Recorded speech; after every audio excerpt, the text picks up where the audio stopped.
Welcome, weary soul, to the twilight of the Age of Ancients, where stone dragons ruled eternal and unchanging.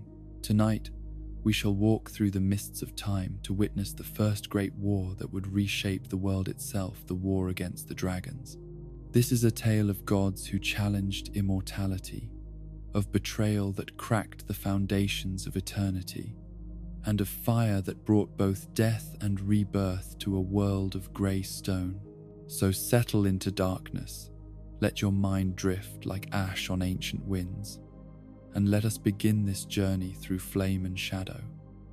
In the beginning, before fire brought light to the world, and before death gave meaning to life, there existed an age so ancient that even the stones themselves have forgotten its name. This was the Age of Ancients, a time when the world lay shrouded in eternal grey, where mighty arch trees stretched their branches towards skies that knew neither sun nor star, and where immortal dragons ruled over a realm that had never known the touch of change. Picture, if you can, a world without the vibrant colours that now paint our reality. No golden sunlight streaming through leaves, no crimson flames dancing in hearths, no azure skies stretching endlessly overhead. Instead, there existed only the endless spectrum of grey, pale silver mists that rolled between ancient stone pillars, dark charcoal crags that jutted from barren earth, and everywhere the soft ash-coloured fog that blanketed the world like a gentle, eternal shroud. The landscape itself was a testament to permanence, carved from stone so ancient that it seemed to have existed since the very concept of existence began. Vast arch trees, each one large enough to support entire ecosystems within their hollow trunks, rose from the earth like the pillars of some primordial cathedral. Their bark was grey as weathered granite, their branches reaching into the misty void above where no light had ever shone and no darkness had ever fallen. Between these titanic trees stretched endless vistas of stone formations that defied easy description. Some rose like spears thrust from the earth's heart. Others sprawled in complex geometric patterns that suggested intelligence behind their design, though what manner of mind could have conceived such architecture remained forever mysterious. The very ground beneath these monuments was neither soil nor sand, but something that partook of the nature of both a substance that was eternally on the verge of becoming something else, yet never quite achieved transformation. And above it all, through it all, around it all, moved the everlasting dragons. These creatures were not dragons, as mortals would later come to understand the word. They were something far more fundamental, more elemental, beings that existed as natural forces, made manifest, rather than mere animals blessed with size and power. Each dragon was a mountain given wings, a living embodiment of the eternal principles that governed their grey world. Their scales were not the metallic plates that would adorn their lesser descendants, but something altogether more profound. These were scales of stone, not carved or shaped by any tool but grown from within like crystals forming in the heart of the earth. Each scale was a perfect geometric form, fitted together with its neighbours in patterns so precise they seemed to bend reality around them, creating surfaces that were simultaneously organic and architectural, alive yet eternal. It was these stone scales that granted the dragons their most defining characteristic, their complete and absolute immunity to the passage of time. While the arch trees might slowly shed their ancient bark, and the stone formations might imperceptibly shift under the weight of endless ages, the dragons remained utterly unchanged. They were the same in each moment as they had been in every moment before, and as they would be in every moment yet to come. This immortality was not the desperate clinging to life that would characterize later beings who feared death. It was something far more profound in existence, that transcended the very concepts of beginning and ending. The dragons did not live forever. They simply were, in the same way that mathematical principles are, in the same way that the laws of physics are. They were woven into the fundamental structure of reality itself. Their forms reflected this eternal nature in every detail. Unlike the dragons that would come later, these ancient beings possessed a symmetry and proportion that spoke of perfect design. Their wings were not merely functional appendages, but architectural marvels, each membrane stretched between bones that followed geometric principles so pure they seemed to have been calculated by the universe itself.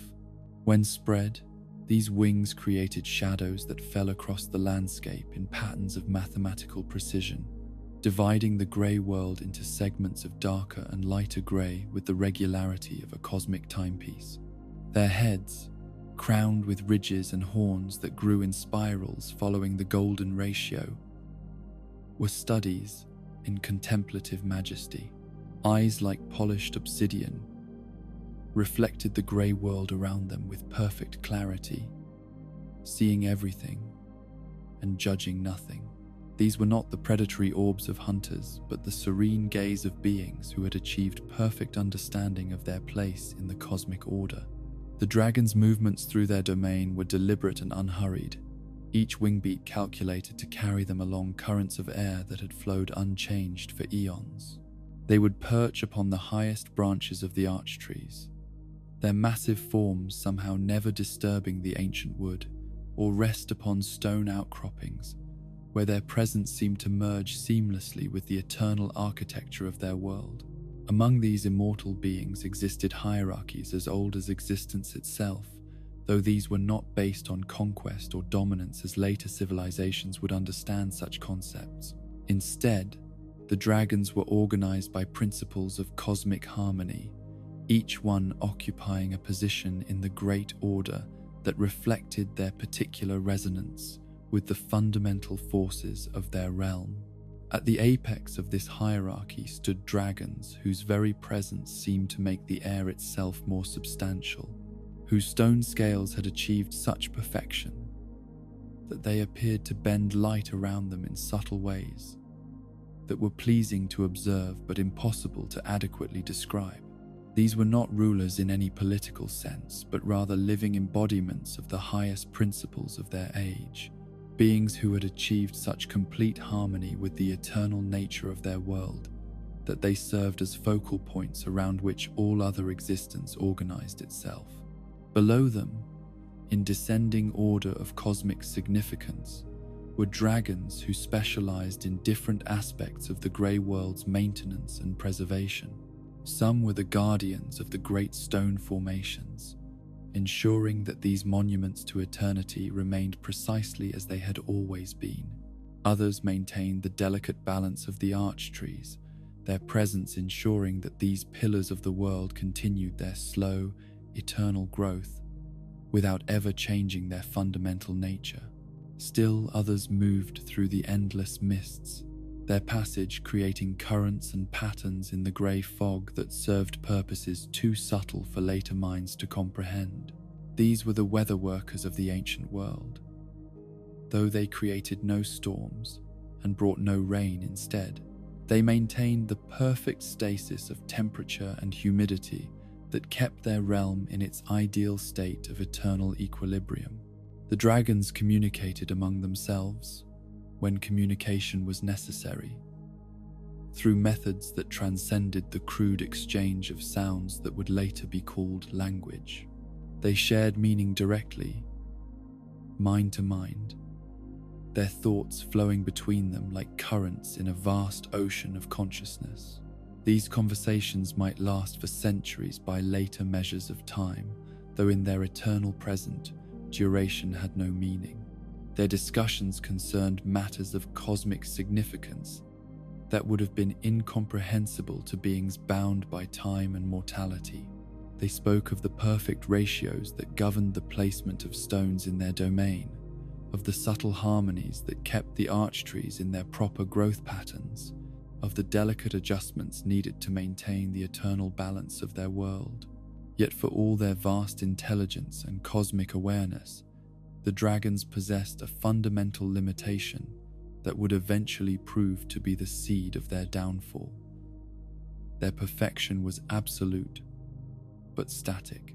They had achieved the ultimate expression of their nature and had no capacity for growth, change, or adaptation. This was both their greatest strength and their most profound weakness. In the depths below their grey domain, in caverns and chasms that even their perfect senses could not fully penetrate, other forms of existence stirred in the darkness. These were not dragons, not beings of stone and eternal majesty, but hollow creatures that scuttled through the shadows, driven by needs and desires that the dragons could not comprehend. These lesser beings were everything. The dragons were not mutable, mortal, capable of change and growth, but also of decay and death. They lived in the spaces between the great stone formations, in the shadows cast by the archtrees, in the forgotten corners of a world designed for eternal beings. They were like sparks of possibility in a realm of perfect, unchanging certainty. The dragons, in their infinite wisdom and eternal serenity, paid these hollow creatures no more attention than a mountain pays to the insects that crawl across its surface. They were part of the natural order, no more significant than the mists that rolled between the arch trees or the subtle variations in the grey stone's coloration. They were elements of the background, necessary perhaps for the cosmic balance, but unworthy of direct consideration. This dismissal would prove to be the first crack in the foundation of eternity, though neither dragons nor hollow creatures yet understood the significance of what was stirring in the depth. For in those forgotten places, away from the perfect gaze of the immortal lords of stone and sky, forces were gathering that would challenge the very concept of unchanging permanence. The hollow beings moved with purpose through their shadowed realm, driven by hungers and ambitions that the dragons could not fathom. Where the immortal ones were content with eternal stasis, these lesser creatures yearned for something more, something different, something that transcended the perfect grey equilibrium of their world. They gathered around sources of warmth in the deep places, clustering around phenomena that the dragon's perfect knowledge had dismissed as insignificant irregularities in the cosmic order. These were places where the grey stone showed subtle variations in colour, where the temperature was fractionally higher than the perfect mean, where tiny flickers of something that was almost but not quite light danced in the darkness. The hollow creatures did not understand what they were witnessing, but they were drawn to these anomalies with an instinctive recognition that here was something that could change their existence. They built crude settlements around these warm spots, developing primitive societies based on proximity to these sources of difference in a world designed to admit no variation. As they gathered and organized themselves around these mysterious phenomena, the hollow beings began to change in ways that reflected their exposure to forces that existed outside the perfect order of the Age of Ancients. Some grew larger and stronger, developing crude tools and weapons from the stone around them. Others became more cunning, learning to navigate the complex shadows of their underworld with increasing skill. Most significantly, they began to develop something that the dragons, for all their cosmic wisdom, had never possessed the capacity for innovation, for creating new solutions to new problems, for adapting and evolving in response to changing circumstances. This was a power that would prove to be worth more than all the stone scales in the world. Yet still the dragons remained serenely unaware of the significance of what was developing beneath their perfect domain. They continued their eternal routines, maintaining the cosmic balance, preserving the grey world in its ideal state of unchanging perfection.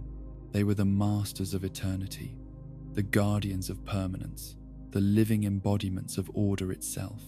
But eternity, as they would eventually learn, is not the same thing as forever.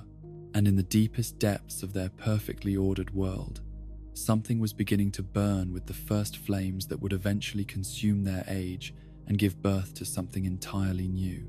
The Age of Ancients had reached its zenith of perfection, but like all things that achieve absolute stillness, it had also made itself vulnerable to the first force that could introduce the concept of change. The dragons ruled their grey world with benevolent indifference, masters of a domain that had never known challenge, guardians of an order that had never faced the possibility of transformation. They were eternal, immortal, perfect and utterly unprepared for what was about to emerge from the darkness below to challenge the very foundations of their unchanging reality.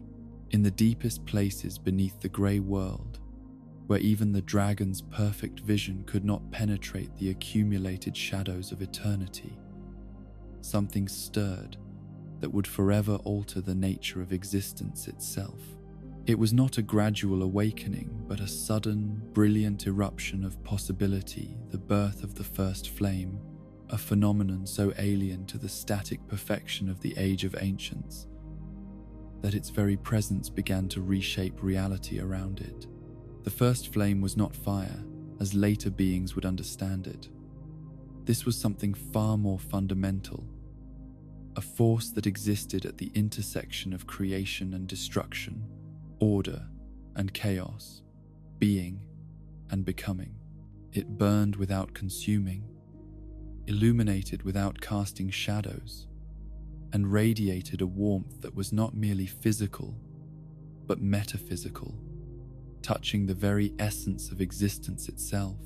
Where the dragons above lived in a world of perfect grey equilibrium, the first flame existed as pure contradiction, a source of change in a realm designed for stasis, a fountain of possibility in a universe of absolute certainty.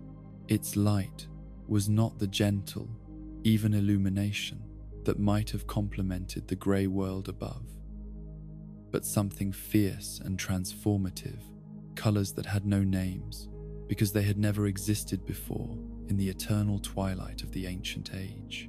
The hollow beings who had gathered in the depths, drawn by instincts they could not name towards sources of warmth and difference, found themselves witnesses to the impossible.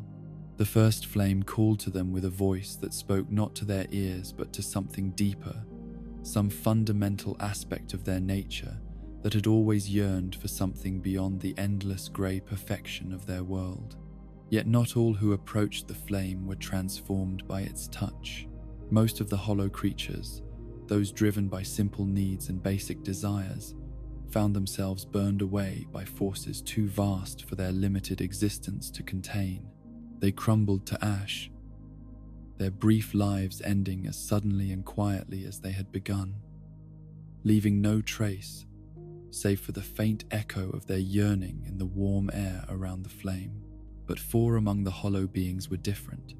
4 possessed within themselves some spark of potential, some reservoir of possibility that allowed them not merely to approach the first flame, but to reach into its burning heart and claim portions of its infinite power for themselves. These 4 would become the lords of the new age, though they could not have imagined the magnitude of what they were about to unleash upon the world. The first to step forward was a being who moved with a confidence that seemed strange in the shadowed depths.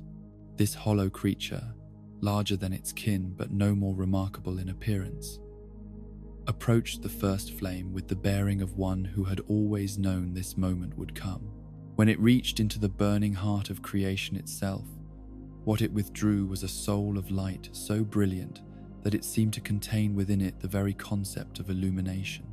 This was the Lord Soul of light and lightning, and the moment it settled into the hollow being's essence, transformation began. The creature's form expanded and refined itself, taking on aspects of majesty that seemed to draw their inspiration from cosmic principles of harmony and order. This was the birth of Gwyn, who would become the Lord of Sunlight, the bringer of the Age of Fire, the one whose lightning would challenge the stone scales of eternity itself.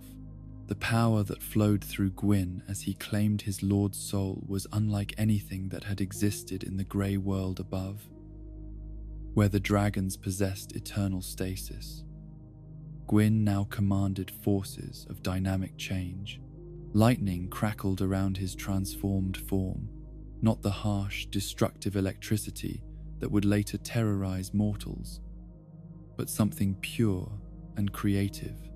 Bolts of energy that seemed to carry within them the power to reshape reality according to will and purpose. His newfound mastery over light was even more profound than his command of lightning. This was not merely the ability to banish darkness, but the power to create illumination that revealed truths, that made the invisible visible, that could cut through any deception or concealment. Under Gwyn's light, the grey world's careful equilibrium would be exposed for what it truly was. Not perfection, but limitation. Not eternal peace, but eternal stagnation. The second to approach the first flame was a being whose very presence seemed to make the air around it more alive, more vibrant with possibility.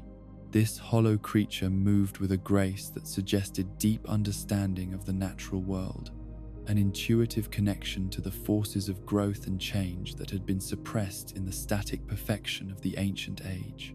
When this being reached into the flame's heart, what emerged was the Lord's soul of life and fire, a power that pulsed with the rhythm of hearts yet to beat and the warmth of hearths yet to be kindled. This was the soul that would transform its bearer into the Witch of Izalith, the mother of the flame sorceries, the one who would teach fire to dance at the command of will. The transformation that overcame the witch as she claimed her soul was perhaps the most visually dramatic of all the lords. Her form became wreathed in flames that did not burn, crowned with energies that flickered and danced like living thoughts made visible. But more than mere fire, she commanded the principle of life itself, the force that could coax growth from barren stone, that could kindle warmth in the coldest depths, that could nurture and sustain and multiply. Her mastery over flame was complemented by an even deeper understanding of the vital forces that animate all existence. She could sense the potential for life in the most unlikely places, could nurture that potential until it bloomed into forms of beauty and complexity that the static world above had never imagined. Under her influence, the very stones began to show signs of organic growth, developing patterns and structures that suggested the marriage of mineral and vegetable, earth and flame.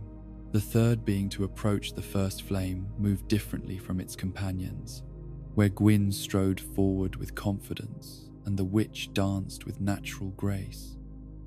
This creature seemed to flow like liquid shadow, its presence somehow making the very concept of mortality more tangible and immediate. There was something about this hollow being that suggested it had always understood endings in a way its kin could not. From the flame's heart, this being claimed the Lord's soul of death and disease, a power that might have seemed terrible to later minds, but which was, in its own way, as creative and necessary as the forces claimed by the other lords. This was the soul that would transform its bearer into Nito, the first of the dead, the one who would give meaning to life by making death possible. Nito's transformation was perhaps the most unsettling to witness, as his form began to incorporate aspects of ending and decay that were entirely foreign to the eternal world above.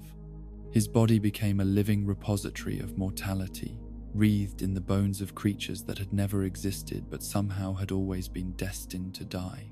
He was death not as destruction but as completion, the final note that gives meaning to the entire symphony of existence. His power over disease was not cruelty but necessity, the force that would introduce the concept of limitation to a world that had known only endless perfection.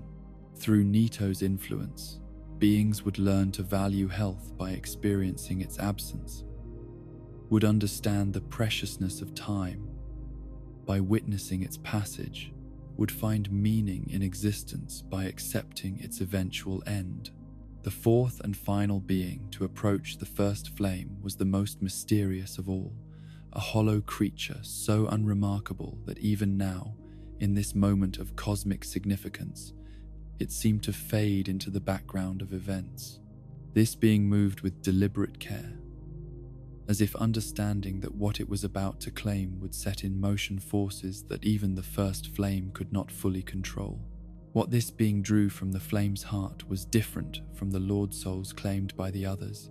This was the Dark Soul, a power that contained within it the essence of humanity itself, the spark that would eventually give birth to mortals who could think and feel and choose in ways that neither dragons nor lords could fully comprehend. This fourth being, known only as the furtive pygmy, underwent a transformation that was subtle yet profound.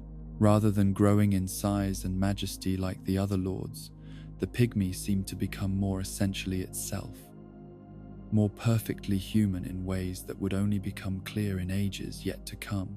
The Dark Soul did not grant dominion over cosmic forces, but something potentially more powerful, the ability to adapt, to grow, to change in response to circumstances, to be more than the sum of one's origins.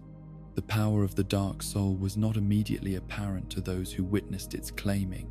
Unlike the dramatic energies wielded by the other lords, humanity's gift was subtle and internal, manifesting not as control over external forces, but as the capacity for internal growth and self-determination. The pygmy would eventually share this soul among countless descendants, creating a race of beings who could think and dream and aspire in ways that would prove both blessing and curse.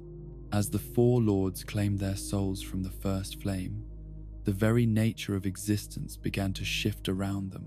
The static perfection of the grey world started to show cracks, not physical fissures, but conceptual breaks in the eternal equilibrium that had defined reality since the beginning of time.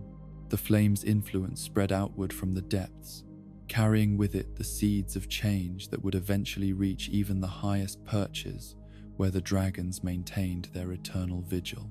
The transformation of the hollow beings into lords was not merely a change in their individual nature, but a fundamental alteration in the structure of reality itself.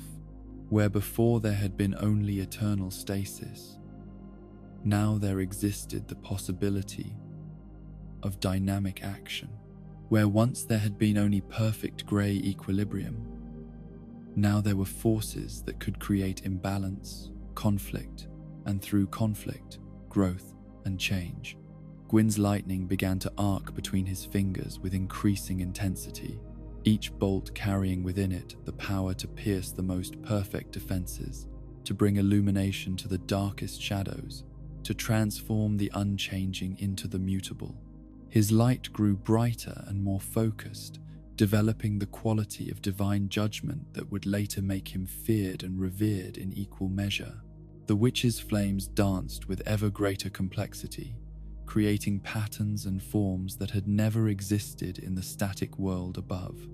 Her fire was creative rather than destructive, capable of transforming the fundamental nature of matter itself, of breathing life into stone and warmth into the coldest depths of the ancient world.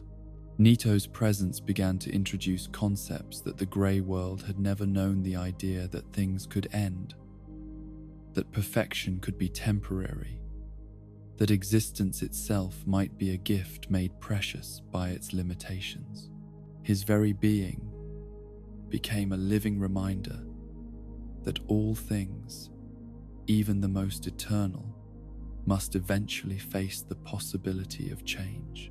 The furtive pygmy, meanwhile, began to exhibit qualities that would seem insignificant to cosmic observers, but which carried within them the seeds of the greatest revolution of all. The dark soul granted its bearer the ability to grow beyond predetermined limits, to become something more than what nature had originally intended, to transcend the boundaries of their origins through will and effort and choice. As these transformations progressed, the lords began to understand the magnitude of what they had undertaken. The power they now wielded was not simply strength in the conventional sense, but the ability to challenge the fundamental principles upon which reality itself was constructed. They had become agents of change in a world designed to resist all change, forces of transformation in a realm built upon the bedrock of eternal stasis. The realization that dawned upon them was both exhilarating and terrifying. Above them, in the grey world of mist and stone, the everlasting dragons continued their eternal routines, utterly unaware that beings now existed who possessed the power to challenge their seemingly absolute dominion.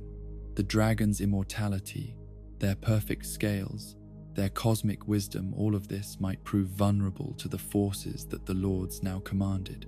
Yet the path from possibility to reality stretched long and treacherous before them. The dragons were not merely powerful, but were woven into the very fabric of existence itself. To challenge them would require more than raw power.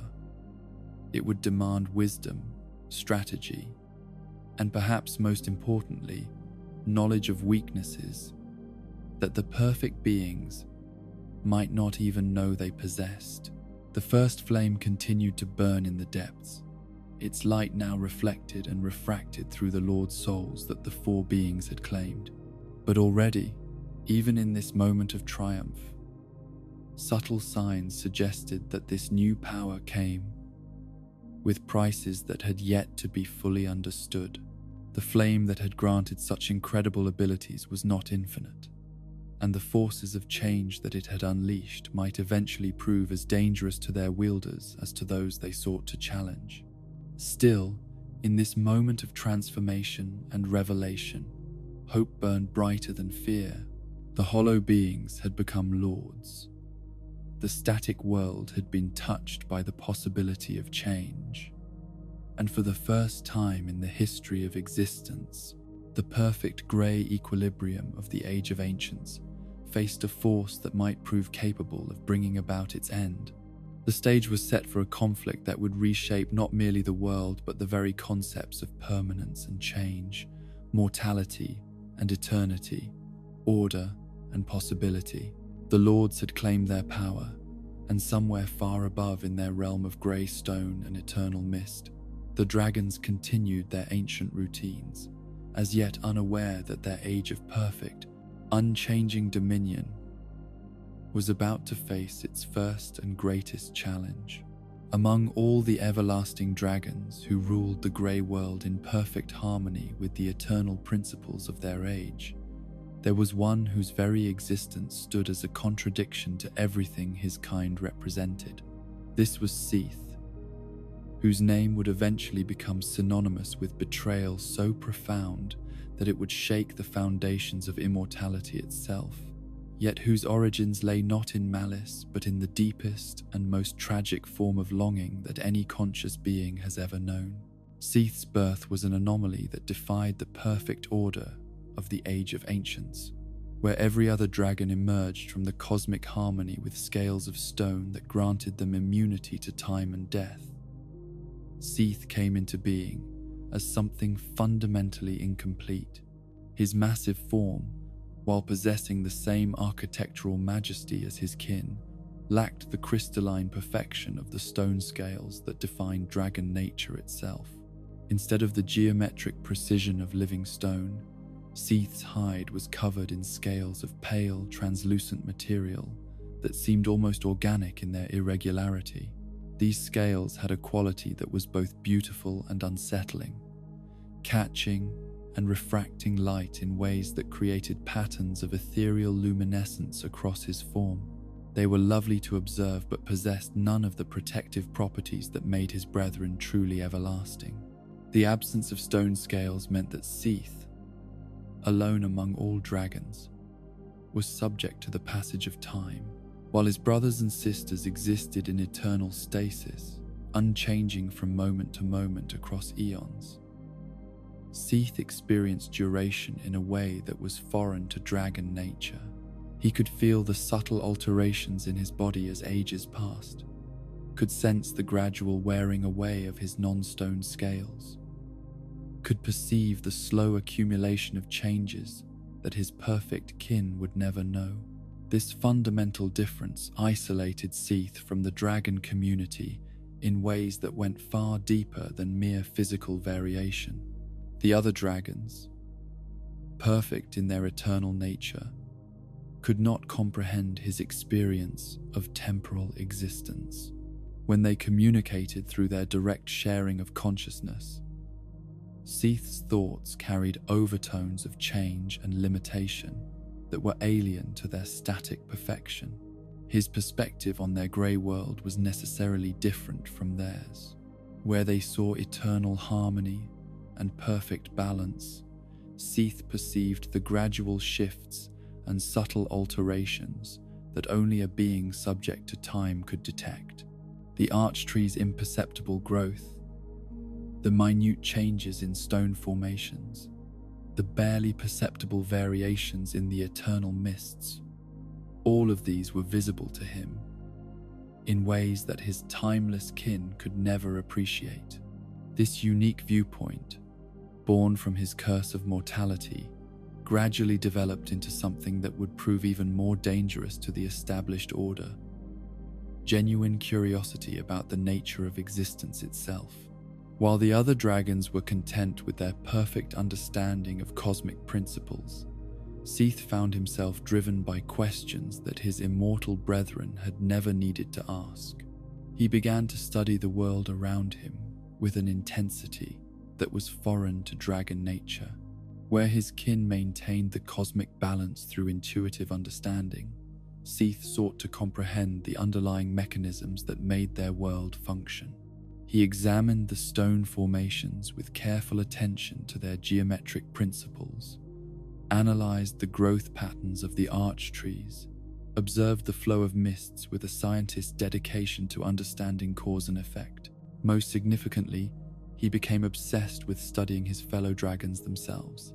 While they paid him the polite attention due to any member of their cosmic order, they could not understand his fascination with examining their stone scales, with analyzing the principles that governed their immortality, with seeking to understand what made them fundamentally different from himself. Seath's investigations into the nature of dragon immortality consumed increasingly greater portions of his existence. He developed techniques for examining stone scales that had been shed during the natural maintenance of dragon forms, though such shedding was rare, and the scales themselves quickly integrated back into the cosmic harmony of their world. He studied the way light played across scale surfaces, the mathematical precision of their geometric arrangements, the subtle energies that seemed to emanate from their crystalline structures. As his understanding of dragon physiology grew, so did his comprehension of what he lacked. The stone scales were not merely armor or decoration, but living components of a larger system that connected each dragon to the fundamental forces of reality itself. They were anchors that bound their bearers to the eternal principles of the grey world, ensuring that as long as those principles endured, so would the dragons themselves. But Seath's scales, beautiful as they were, provided no such connection. They were products of his individual biology rather than extensions of cosmic principle. They aged, they wore away, they required constant regeneration in ways that the stone scales never did. Most cruelly of all, they offered no protection against the ultimate enemy of all mortal beings, the gradual erosion of existence itself that would eventually claim even his massive draconic form. The realization of his mortality was not sudden but gradual, creeping into his awareness like the slow passage of time that he alone among dragons could perceive. While his brothers and sisters would exist unchanged until the end of reality itself, Seath would eventually succumb to the wearing away of ages. His magnificent form would decay, his consciousness would fade, and he would pass into non-existence, while the eternal dragons continued their perfect routines without even noticing his absence. This understanding might have led to despair in a lesser being, but Seath possessed the intellectual resources of a dragon mind, combined with the driving urgency that only mortality can provide. If he could not possess immortality naturally, perhaps he could achieve it through understanding and effort. If the stone scales were the key to eternal existence, then surely there must be some way to replicate their function through knowledge and will. His studies became more focused and more desperate. He began to examine not only his fellow dragons, but also the fundamental principles that governed their world.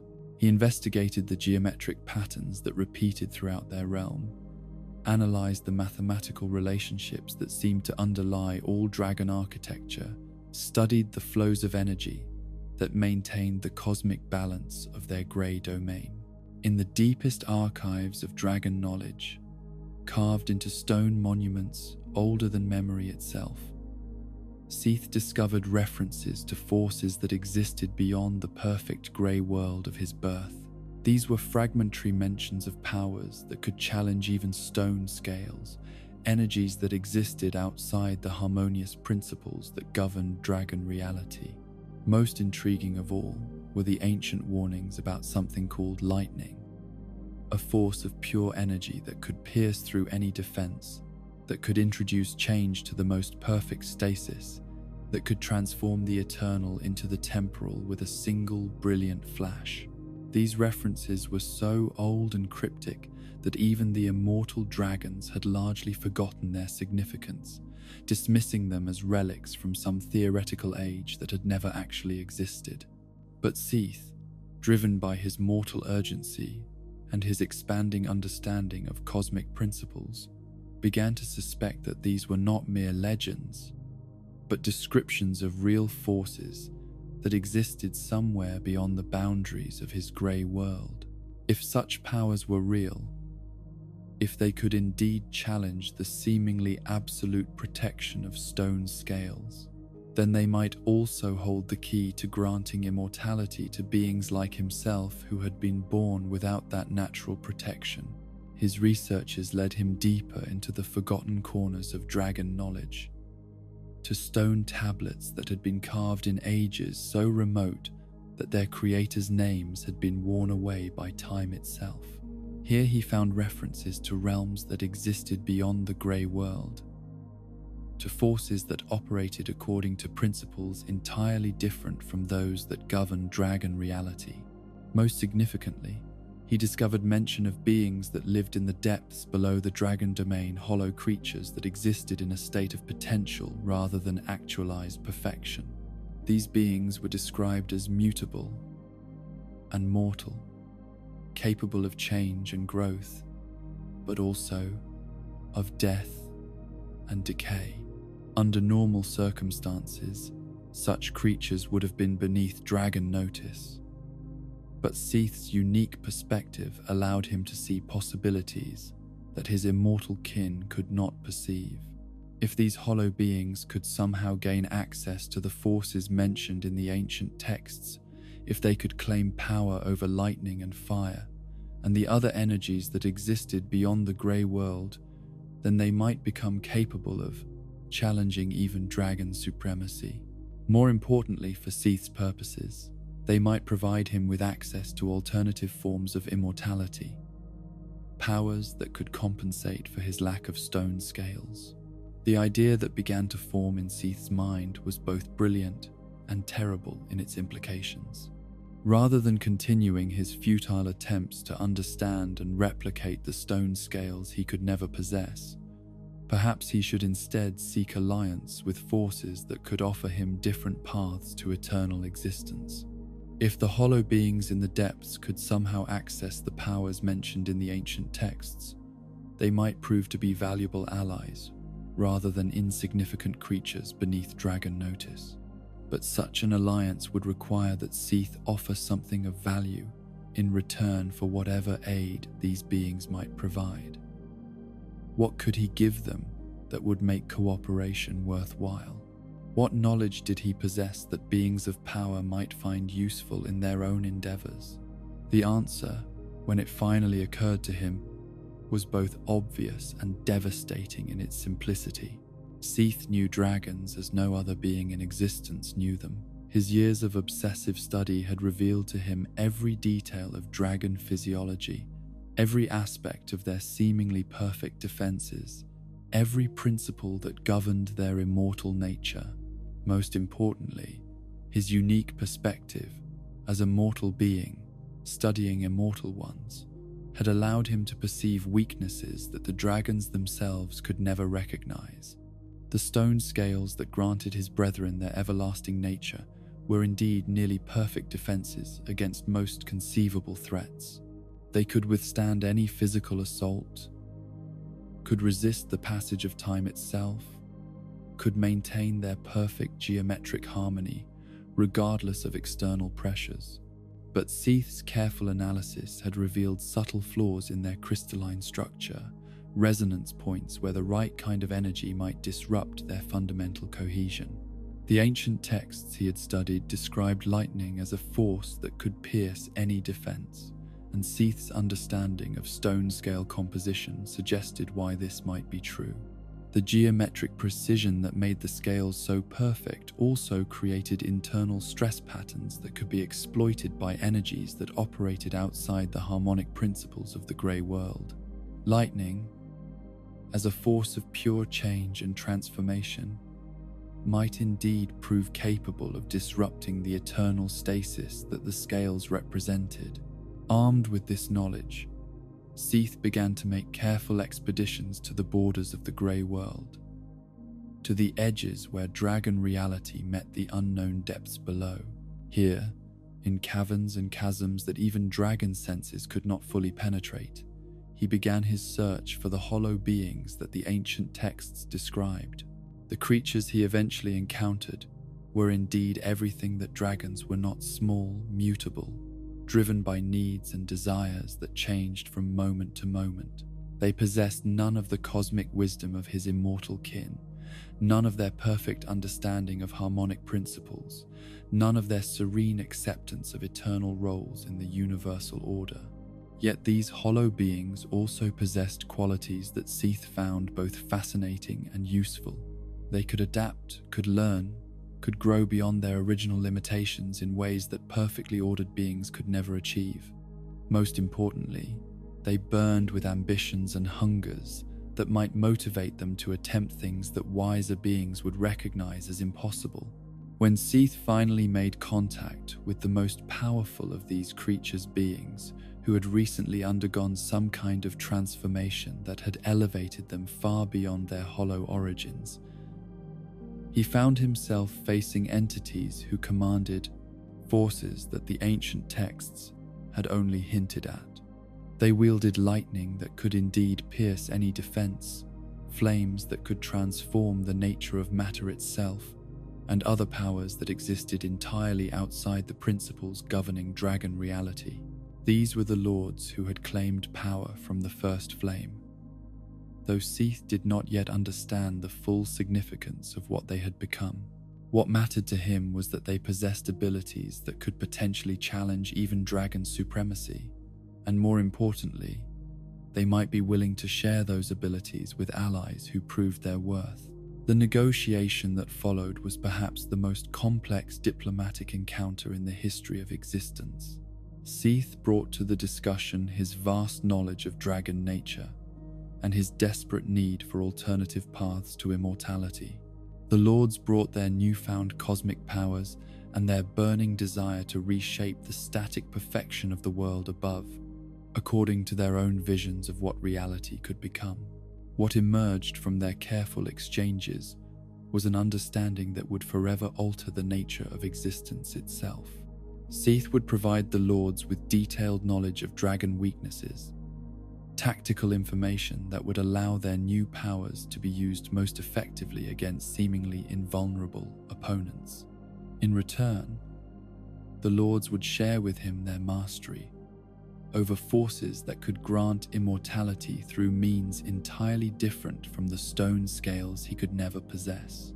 The betrayal was not yet complete that would come later, when theories became practice and knowledge became action. But the foundation had been laid for the greatest act of treachery that any age had ever witnessed. Seath the Scaleless, driven by his mortal fear of extinction and his burning envy of his immortal kin, had made alliance with powers that could challenge the very principles upon which dragon civilization was built. In making this choice, Seath crossed a threshold that could never be uncrossed. He was no longer merely a dragon born without stone scales, but a being who had chosen transformation over acceptance, change over eternal stasis, the possibility of achieving immortality through betrayal over the certainty of mortality through loyalty. The grey world continued its perfect routines. The eternal dragons maintained their cosmic harmony, and the Age of Ancients proceeded according to principles that had governed reality since the beginning of time. But deep in the caverns below, allies who had been enemies were planning together. Knowledge that had been hidden was being shared, and forces that had been separate were beginning to merge into something that would prove capable of challenging eternity itself. Seath had become the bridge between two incompatible forms of existence, the translator who could make dragon knowledge comprehensible to beings of fire and lightning, the guide who could lead forces of change into the heart of eternal stasis. His choice to seek immortality through alliance rather than accept mortality through isolation had set in motion events that would eventually topple gods and remake the fundamental nature of reality itself. The Age of Ancients was still the Age of Ancients, but it was now an age that contained within itself the seeds of its own transformation. And Seath, the dragon who could not be eternal, had become the instrument through which eternity itself would face its first and greatest challenge. In the depths below the grey world, where the first flame cast its transformative light upon beings who had transcended their hollow origins, a momentous gathering was taking place that would forever alter the trajectory of existence itself. The four lords who had claimed power from the burning heart of creation now faced a decision that would test not only their newfound abilities, but their understanding of what those abilities meant for the unchanging world above. Gwyn, whose form now radiated the golden brilliance of captured sunlight, stood at the center of their council with the bearing of one who had been born to command cosmic forces. The Lord's soul of light and lightning that burned within his essence had transformed him into something that existed at the intersection of divine authority and natural phenomenon, a being whose very presence seemed to make the surrounding darkness retreat in deference to his illumination. Around him, the other lords had arranged themselves in positions that reflected both their individual natures and their collective purpose. The Witch of Izalith moved with fluid grace between pools of flame that danced at her command, her mastery over the forces of life and fire evident in every gesture she made. Her flames were not the crude burning that would later terrorize mortals, but something far more sophisticated: fire as creation rather than destruction, warmth as nurturing rather than consuming. Nito occupied the shadows at the edge of their gathering, his presence somehow making the very concept of endings more tangible and immediate. The Lord's soul of death that he had claimed from the first flame had transformed him into something that embodied completion rather than cessation, the principle that gave meaning to existence by providing it with boundaries and limitations. The furtive pygmy remained, as always, at the periphery of their discussions, his possession of the dark soul having granted him qualities that were subtle yet profound. Where the other lords had been transformed into beings of obvious cosmic significance, the pygmy had become something more essentially human, a repository of potential that could manifest in countless forms, but which chose to express itself through quiet observation and patient understanding. The question before them was deceptively simple yet staggering in its implications. Above their subterranean realm, the Age of Ancients continued according to principles that had governed reality since the beginning of time itself. The everlasting dragons maintained their perfect cosmic harmony, preserving a world of grey stone and eternal mist in a state of changeless equilibrium that knew neither growth nor decay, neither beginning nor ending. Yet the lords now possessed power that could challenge even that seemingly absolute order. Their abilities, drawn from the first flame's burning heart, operated according to principles that were fundamentally incompatible with the static perfection of the world above. They commanded forces of change and transformation that could introduce chaos into perfect order, mortality into eternal stasis, possibility into predetermined certainty. Gwyn's lightning crackled between his fingers as he considered the magnitude of what they contemplated. His power was not merely electrical energy, but something far more profound: the ability to bring illumination to any darkness, to reveal truth through any deception, to introduce dynamic change to any static situation. Could such forces, properly applied, pierce even the stone scales that granted the dragons their seemingly invulnerable immortality? The theoretical knowledge they had gained from their unlikely alliance with Seath the Scaleless suggested that the answer was yes. The pale dragon's obsessive studies of his own kind had revealed weaknesses in their crystalline armor that the immortal beings themselves could never perceive.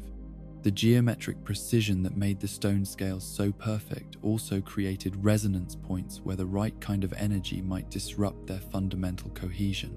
But knowledge was one thing, and action was quite another. To move against the dragons would be to challenge not merely powerful individual beings, but the entire cosmic order upon which reality itself was constructed. The dragons were not simply the rulers of their grey world, but its essential organizing principle, the living embodiments of the eternal harmony that kept all things in their proper place. The Witch of Izalith raised flames that danced in patterns of extraordinary complexity as she contemplated their situation. Her mastery over life and fire granted her unique insight into the nature of transformation itself. She understood better than any of the others how difficult it would be to introduce change to a system designed to resist all alteration, how much energy would be required to overcome the inertia of perfect equilibrium. Yet she also understood the creative potential of what they contemplated. The static perfection of the grey world above was beautiful in its own way, but it was also sterile, incapable of growth or development, or the emergence of new possibilities. Her flames yearned to kindle warmth in cold stone, to coax life from barren earth, to nurture forms of existence that the changeless world above had never imagined. Nito's contribution to their deliberations came from his unique understanding of endings and their necessity. The dragon's immortality was not merely long life, but absolute immunity to the passage of time itself. They existed in eternal stasis, experiencing no change, no growth, no development from moment to moment across the ages. In one sense, they were already dead, perfect, changeless, incapable of the dynamic processes that characterize true life. His power over death was not cruelty but mercy, the gift of limitation that gave meaning to existence by providing it with boundaries. Without the possibility of ending, there could be no urgency, no preciousness, no motivation for growth or change. The dragon's eternal perfection was also eternal emptiness, a form of existence that was more monument than life. The furtive pygmy observed these discussions with the quiet intensity that had come to characterize his transformed nature. The dark soul he had claimed granted him insights that were different from those of his more dramatically empowered companions. Where they commanded cosmic forces, he understood the subtler power of potential itself. the ability to become more than what one had originally been designed to be. His perspective on their situation was uniquely valuable because he alone among them retained something essentially mortal in his nature. The other lords had been transformed into beings of obvious divine authority, but the pygmy remained connected to the hollow origins they had all shared. He could envision not merely the destruction of the old order, but the forms of existence that might emerge in its wake. As their deliberations continued, the lords found themselves forced to confront questions that went far beyond mere tactical considerations. If they succeeded in challenging the dragon's supremacy, what would replace the cosmic order that those immortal beings represented? The grey world's static perfection might be limiting, but it was also stable, predictable, and in its own way peaceful. The new age they would create through their victory would be built upon principles of change and transformation rather than eternal harmony. It would be a world where things could grow and develop, where new forms of existence could emerge, where the impossible might become possible through will and effort and sacrifice. But it would also be a world where things could decay and die, where perfect order could give way to chaos, where the security of eternal stasis would be replaced by the uncertainty of constant change. The fire that granted them their power was beautiful and creative, but it was also consuming, requiring constant fuel to maintain its burning intensity. Gwyn's decision to move forward with their challenge to the dragons was based on more than mere ambition or desire for conquest. His mastery over light had granted him visions of what their world could become if freed from the limitations of eternal stasis. He saw cities that could grow and change according to the needs of their inhabitants, civilizations that could develop new forms of art and knowledge and beauty, beings who could transcend their origins through effort and aspiration. The lightning that crackled around his transformed form was not merely a weapon but a tool of revelation, capable of illuminating possibilities that had been hidden in the shadows of perfect order. Under his rule, the world would know the warmth of sunlight, the drama of storms, the cycles of day and night that could give rhythm and meaning to existence itself. But such visions required more than mere desire to achieve. The dragon's power was not simply individual strength, but collective harmony, the accumulated weight of eternal tradition and cosmic authority. To challenge them successfully would require not only raw force, but careful planning, strategic thinking, and the kind of coordinated effort that beings of change and transformation were not naturally inclined to provide. The first necessity was the creation of weapons capable of harming beings who had never known vulnerability. The dragon's stone scales were not merely armor but integral components of their immortal nature, grown from within according to mathematical principles that connected them directly to the cosmic harmony of their world. Conventional weapons, no matter how sharp or strong, would be utterly useless against such defenses. Gwyn's lightning offered the most obvious solution to this problem. The ancient texts that Seath had shared with them suggested that electrical energy, properly applied, could disrupt the geometric precision upon which stone scale integrity depended. But raw lightning was chaotic and unpredictable, as likely to dissipate harmlessly as to strike with the focused intensity necessary to penetrate dragon armor. The solution required the marriage of cosmic power with deliberate craftsmanship. Gwyn began the long process of learning to shape his lightning into stable forms, creating spears of pure electrical energy that could maintain their coherence long enough to be wielded as weapons. These lightning spears would become his signature armament, capable of piercing any defense while carrying within them the authority of divine judgment. The Witch of Izalith faced similar challenges in adapting her mastery over flame to the requirements of warfare. Her fire was naturally creative rather than destructive, designed to nurture life rather than end it. But the dragon's challenge required forms of flame that could consume even stone, that could burn away the eternal stasis that protected their enemies from all change. Her solution was to develop new forms of fire sorcery that operated not merely as heat and combustion but as forces of fundamental transformation. These flames could alter the basic nature of whatever they touched, converting solid stone into flowing lava, changing ordered crystal into chaotic energy, introducing the principles of change and decay into structures designed to resist all alteration. Nito's contribution to their military preparations was perhaps the most unsettling of all. His power over death granted him the ability to animate the remains of beings that had already experienced endings, creating armies of skeletal warriors who knew no fear and felt no pain.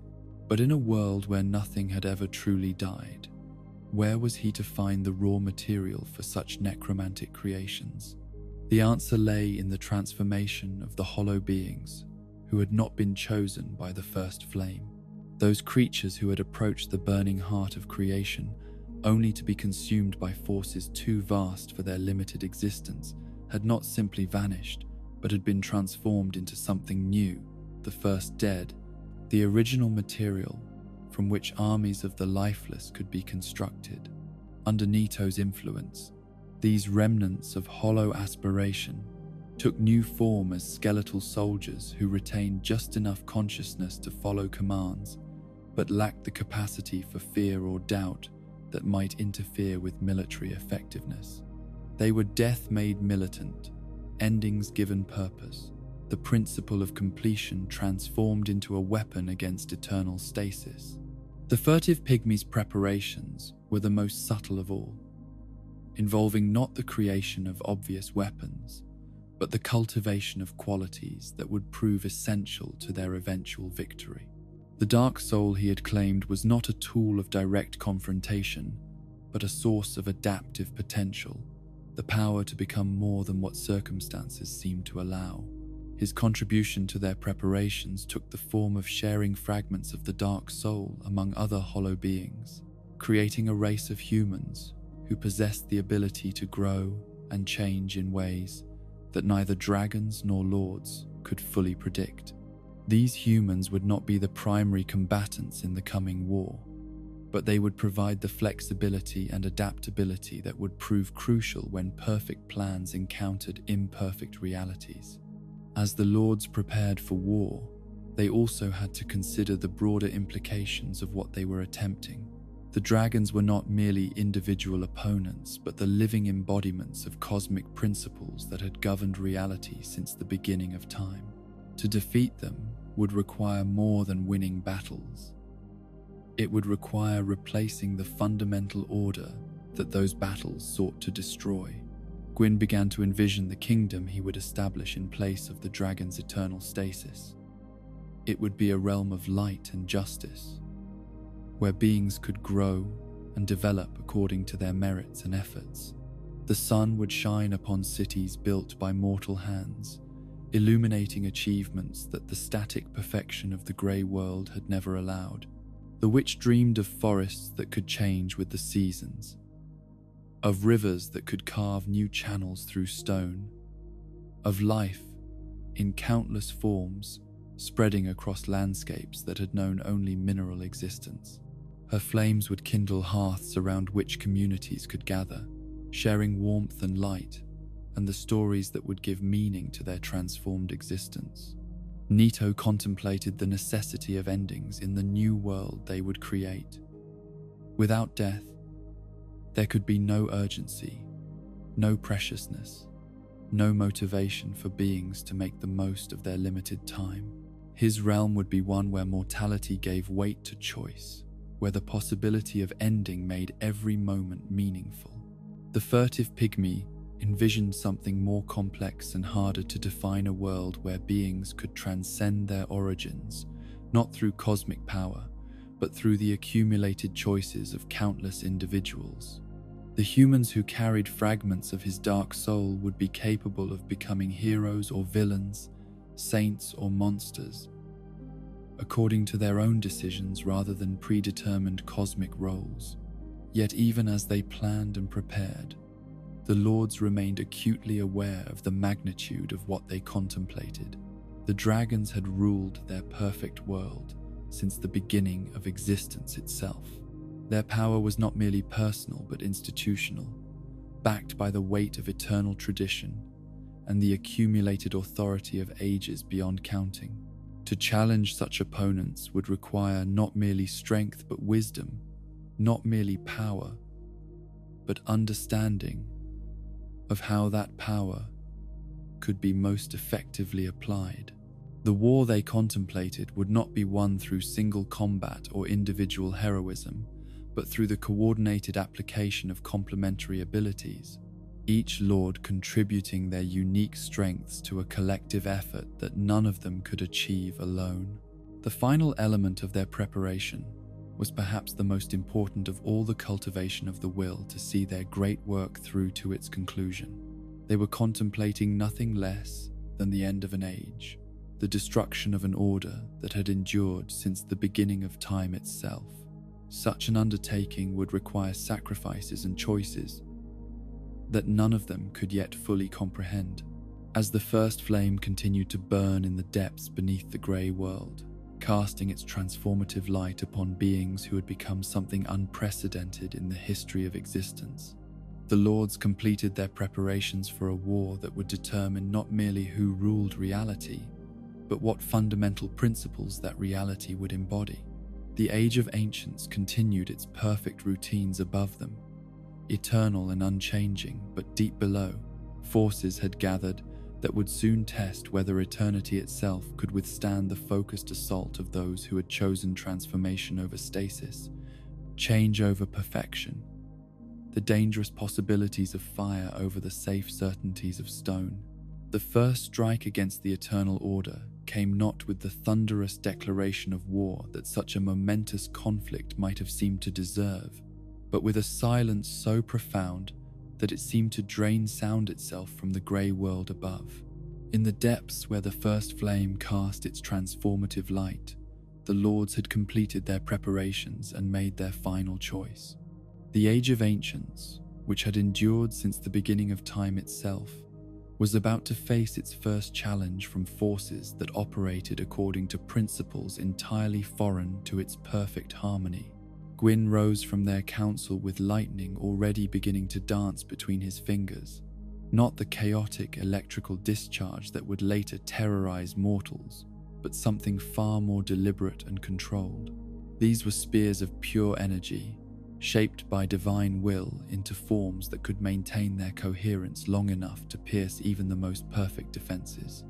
Each bolt carried within it not merely destructive power, but the authority of judgment itself, the ability to reveal truth through any deception, and to introduce change into any static system. The Witch of Izalith moved beside him with flames that danced in patterns of mathematical precision, fire that had been refined and focused until it became something beyond mere combustion. Her sorceries could alter the fundamental nature of whatever they touched, converting ordered crystal into flowing chaos, transforming the eternal stasis of stone into the dynamic processes of change and growth. Where her flames touched, the very concept of permanence began to waver and fade. Nito emerged from the shadows with his army of the first dead. Skeletal warriors formed from the remains of hollow beings who had approached the first flame, only to be consumed by forces too vast for their limited existence. These were not the shambling horrors that necromancy would later create, but something more purposeful and terrible: death given militant form, endings transformed into weapons against beings who had never known the possibility of conclusion. The furtive pygmy remained at the periphery of their formation, as was his nature, but his presence was no less significant for being subtle.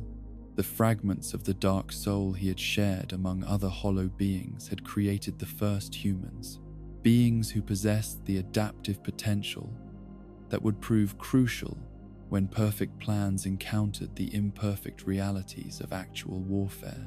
They were small and seemingly insignificant compared to the cosmic forces arrayed around them, but they carried within themselves the capacity for growth that neither dragons nor lords could fully predict. The ascent from the depths to the grey world above was itself a statement of revolutionary intent. For eons beyond counting, the hollow beings had remained in the shadows beneath the dragon domain, accepting their role as insignificant creatures unworthy of notice from the immortal lords of stone and sky. Now they emerged into the realm of eternal mist, not as supplicants but as conquerors, armed with powers that could challenge the very foundations of reality. The first dragon to encounter this unprecedented invasion was perched upon a stone formation that had maintained its precise geometric form since the beginning of time. This ancient being, whose stone scales caught and reflected the grey light in patterns of perfect mathematical harmony, regarded the approaching army with the serene curiosity that characterized its kind. The concept of threat was so foreign to dragon nature that even confronted with obvious hostility, the immortal creature could not quite comprehend what it was witnessing. Gwyn's first lightning spear struck with the force of divine judgment, its brilliant energy illuminating the grey world with colours that had never existed in that realm of eternal twilight. The spear pierced through stone scales that had never known vulnerability, disrupting the geometric precision that connected the dragon to the cosmic harmony of its world. For the first time in the history of existence, an everlasting dragon felt the sensation that would later be called pain. The creature's roar of shock and confusion echoed across the grey landscape with such force that the very arch trees trembled in their ancient foundations. This was not the harmonious communication that dragons used among themselves, but something raw and primal. The sound of perfection, encountering its first flaw, of eternity, facing the possibility of limitation. Other dragons throughout the realm heard that cry and began to converge upon its source with movements that were no longer the leisurely flights of eternal beings, but something approaching urgency. For the first time in their immortal existence, they were experiencing emotions that their perfect nature had never been designed to accommodate: surprise, concern, and something that might have been the first stirring of what mortals would call fear. The Witch of Izalith's flames reached the wounded dragon as it struggled to understand what had happened to its previously invulnerable form. Her fire did not simply burn, but transformed, converting the creature's stone scales into flowing lava that dripped from its body like tears of molten rock. Where her sorcery touched, the dragon's eternal nature began to unravel, its perfect geometric form dissolving into the chaotic processes of change and decay. Nito's skeletal warriors swarmed over the fallen creature with the efficiency of endings made manifest, their bone weapons striking at joints and vulnerable points that the dragon had never needed to protect. Each blow carried within it the principle of completion, the power to bring conclusions to things that had been designed to last forever. The dragon's death was unlike anything that had ever occurred in the grey world before. When the creature's massive form finally ceased its struggles and lay still upon the ancient stone, something fundamental had changed in the nature of reality itself. The eternal harmony that had governed all existence since the beginning of time had been broken, its perfect order marred by the introduction of something that the Age of Ancients had never known the possibility that even the most perfect beings could come to an end. Yet the death of one dragon, momentous as it was, represented only the beginning of what would prove to be a conflict of unprecedented scope and devastation. The other dragons who arrived to investigate their fallen kin found themselves confronting not merely powerful opponents, but forces that operated according to principles entirely antithetical to their own nature. The dragons' first attempts at retaliation revealed the magnitude of the challenge they faced. Their traditional methods of dealing with threats, the application of overwhelming force, the restoration of perfect order through the reassertion of cosmic harmony, proved utterly ineffective against opponents who thrived on chaos and change. When the dragons breathed upon the invading forces, their exhalations should have restored the perfect grey equilibrium that characterized their realm. Instead, Gwyn's lightning transformed their breath into storms of energy that crackled with power beyond anything the grey world had ever contained. The witch's flames fed upon dragonfire, growing stronger and more chaotic with each attempt to suppress them. Most disturbing of all, Nito's power over death meant that their fallen enemies did not simply disappear, but were transformed into new forms of threat. Dragons who had ruled their perfect domain for eternity found themselves facing armies of skeletal warriors that had once been their own defeated opponents. Their own strength turned against them by forces they could not comprehend. The psychological impact of this first engagement was perhaps more devastating than the physical damage inflicted. The dragons had existed since the beginning of time in a state of perfect certainty about their place in the cosmic order. They were eternal, immortal, unchanging, the living embodiments of principles that defined reality itself. The discovery that they could be harmed, that their perfect defenses could be penetrated, that their eternal existence might have limits, struck at the very core of their identity. Some dragons attempted to adapt to this new reality by modifying their traditional tactics.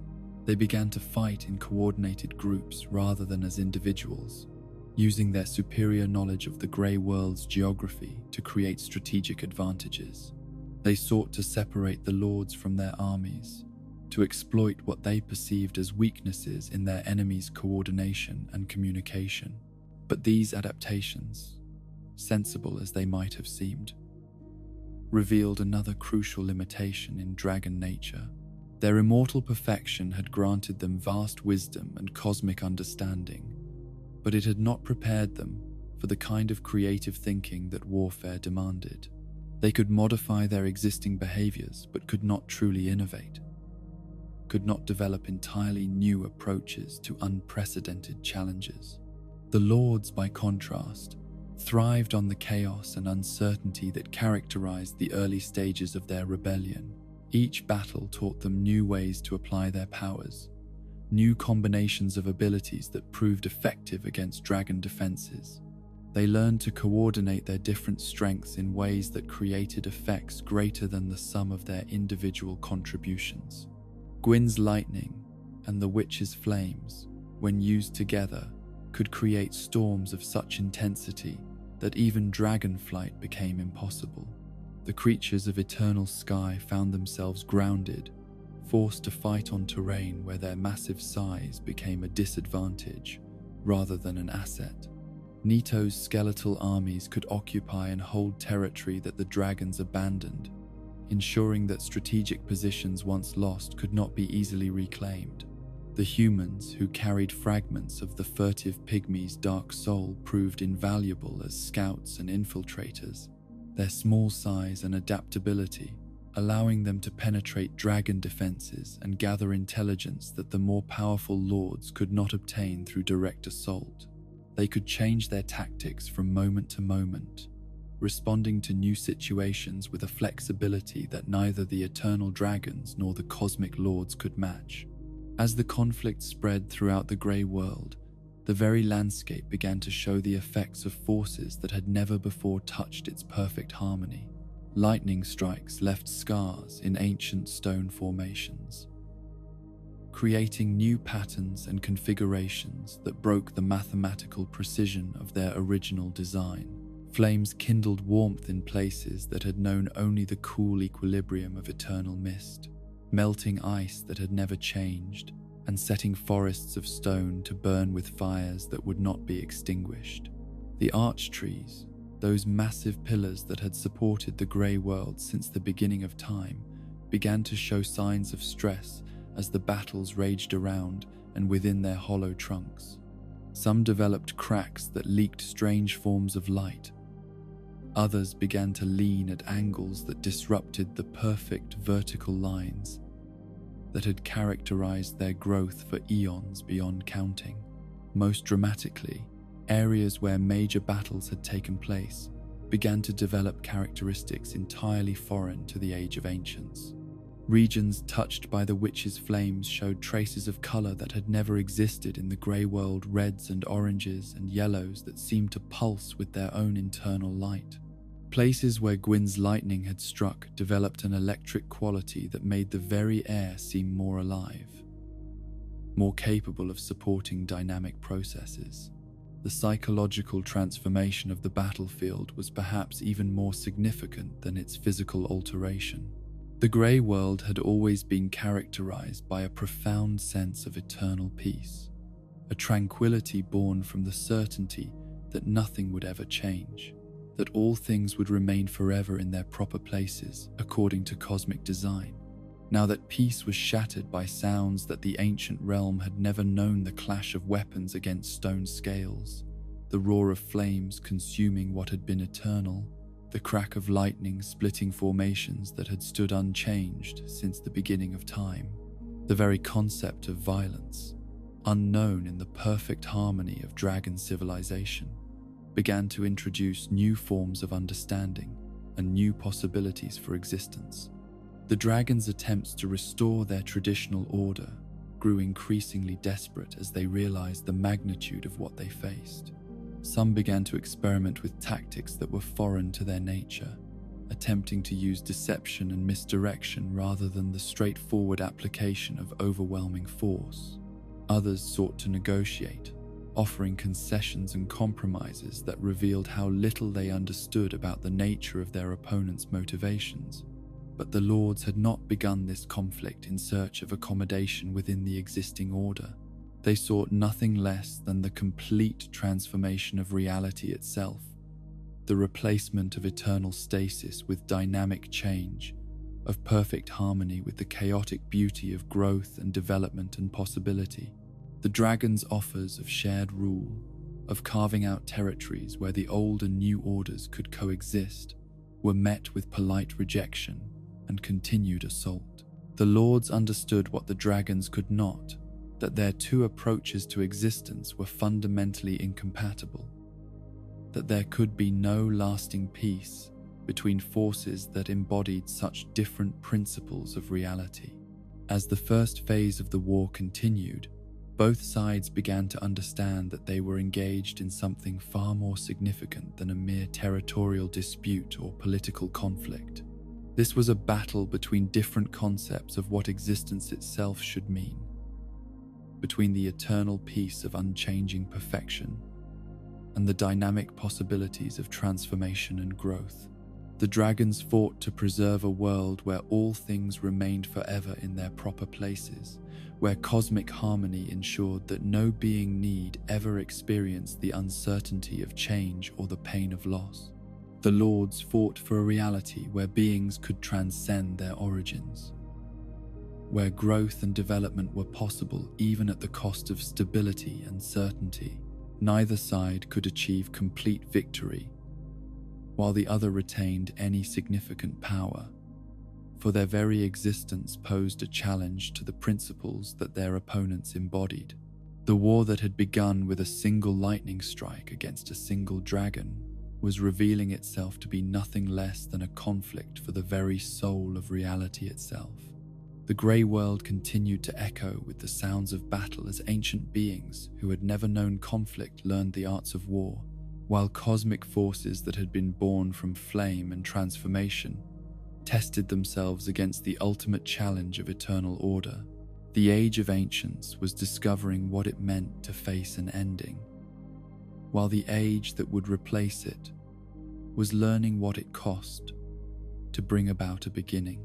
As the initial battles of the Great War raged across the grey world, transforming ancient landscapes with forces that had never before touched their perfect harmony.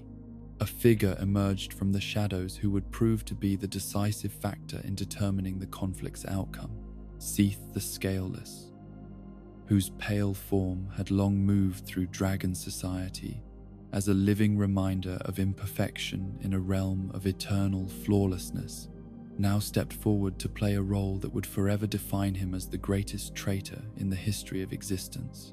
The sight of a dragon fighting alongside the forces that challenged his own kind was so unprecedented, so fundamentally contrary to the natural order, that even the lords who had allied with him found themselves struggling to comprehend the full magnitude of what they were witnessing.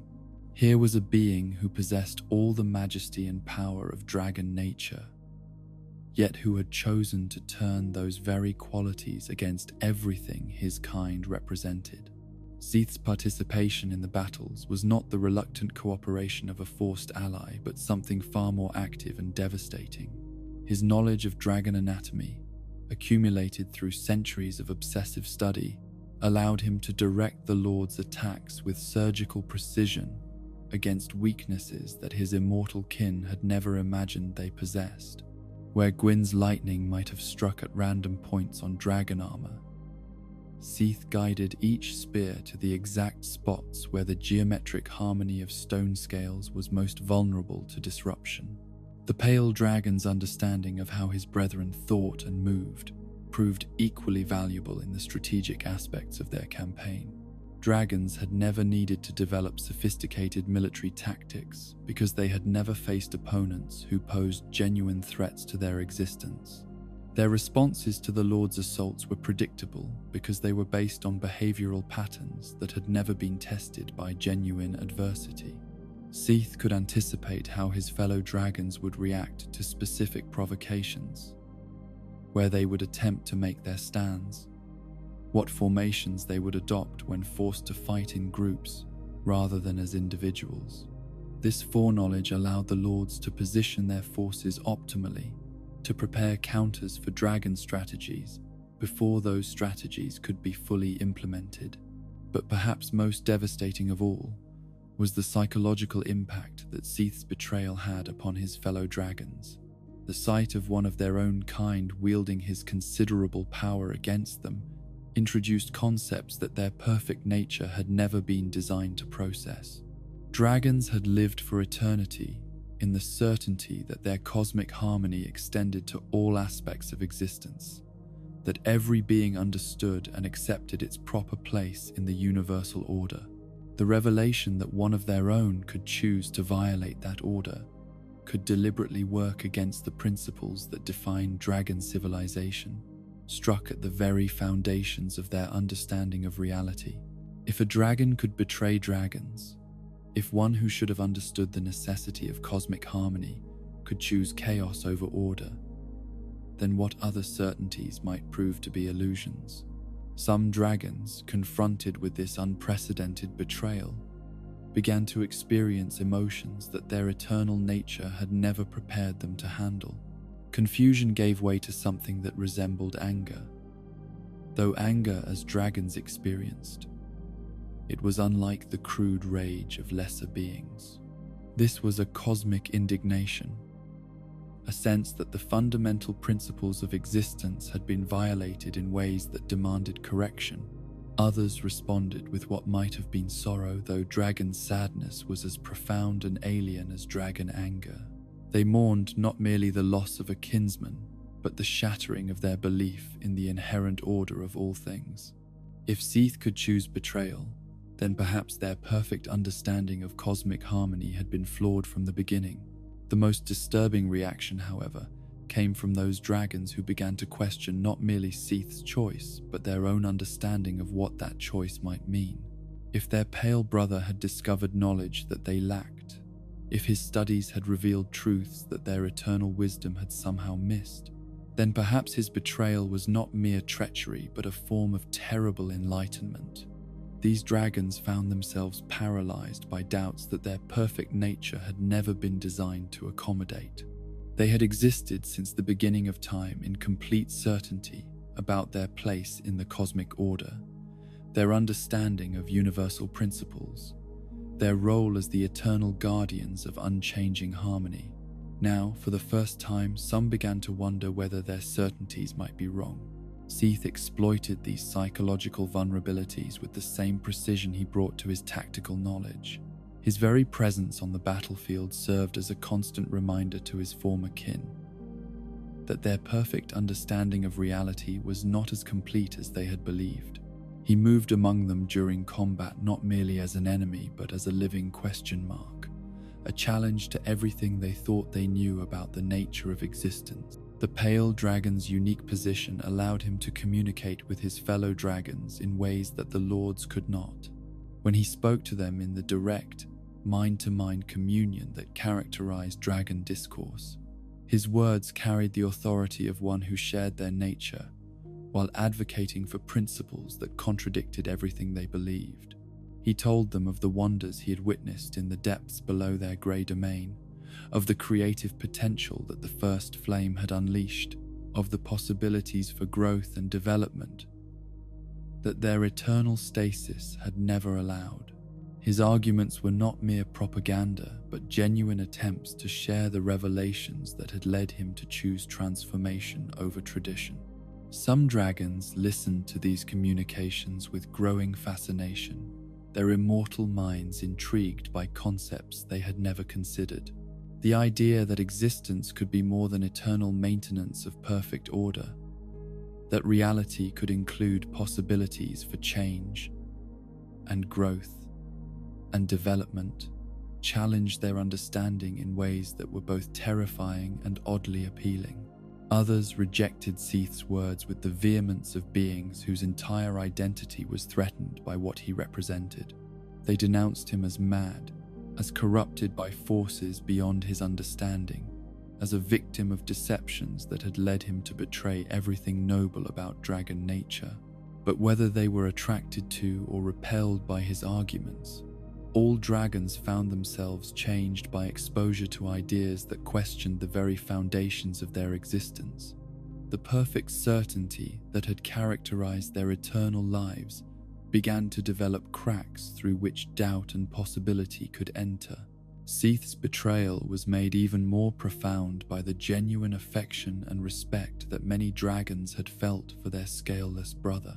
Despite his obvious imperfections, he had been accepted as a member of their cosmic community, treated with the courtesy due to any being who participated in the maintenance of universal harmony.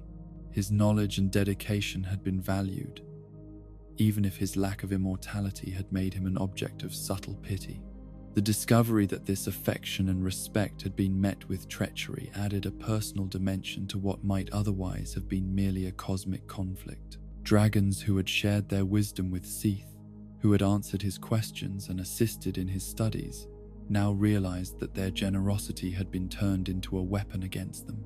The pale dragon's intimate knowledge of dragon society allowed him to identify which individuals were most likely to be swayed by doubt, which were most committed to the traditional order, which possessed the personal authority that could influence others.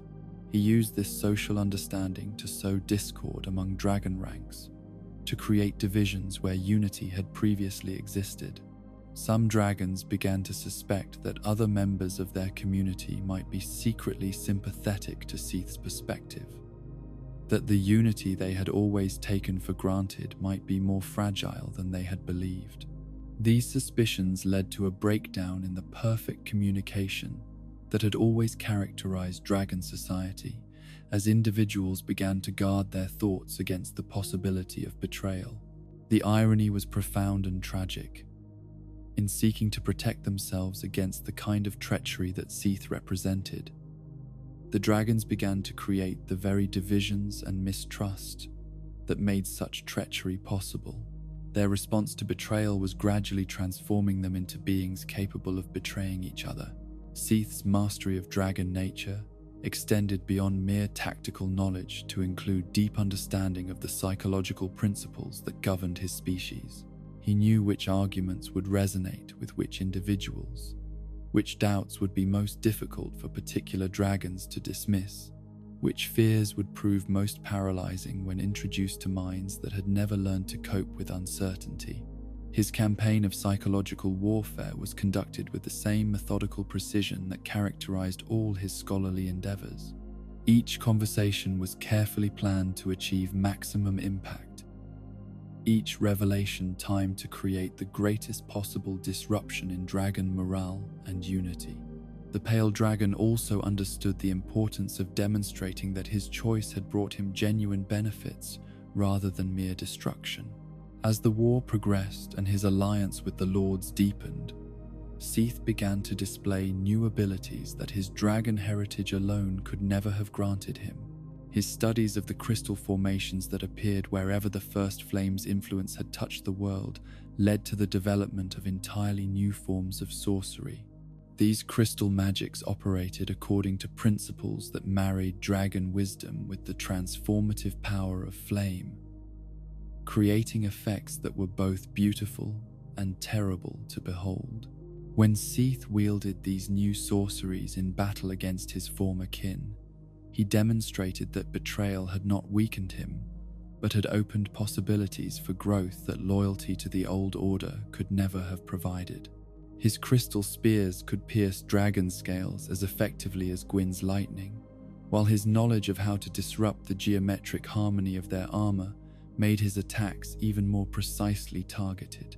The sight of their former brother wielding powers that none of them possessed, that combined the best aspects of dragon nature with the creative potential of the flame, forced many dragons to confront the possibility that Seath's choice had been not merely treacherous, but wise.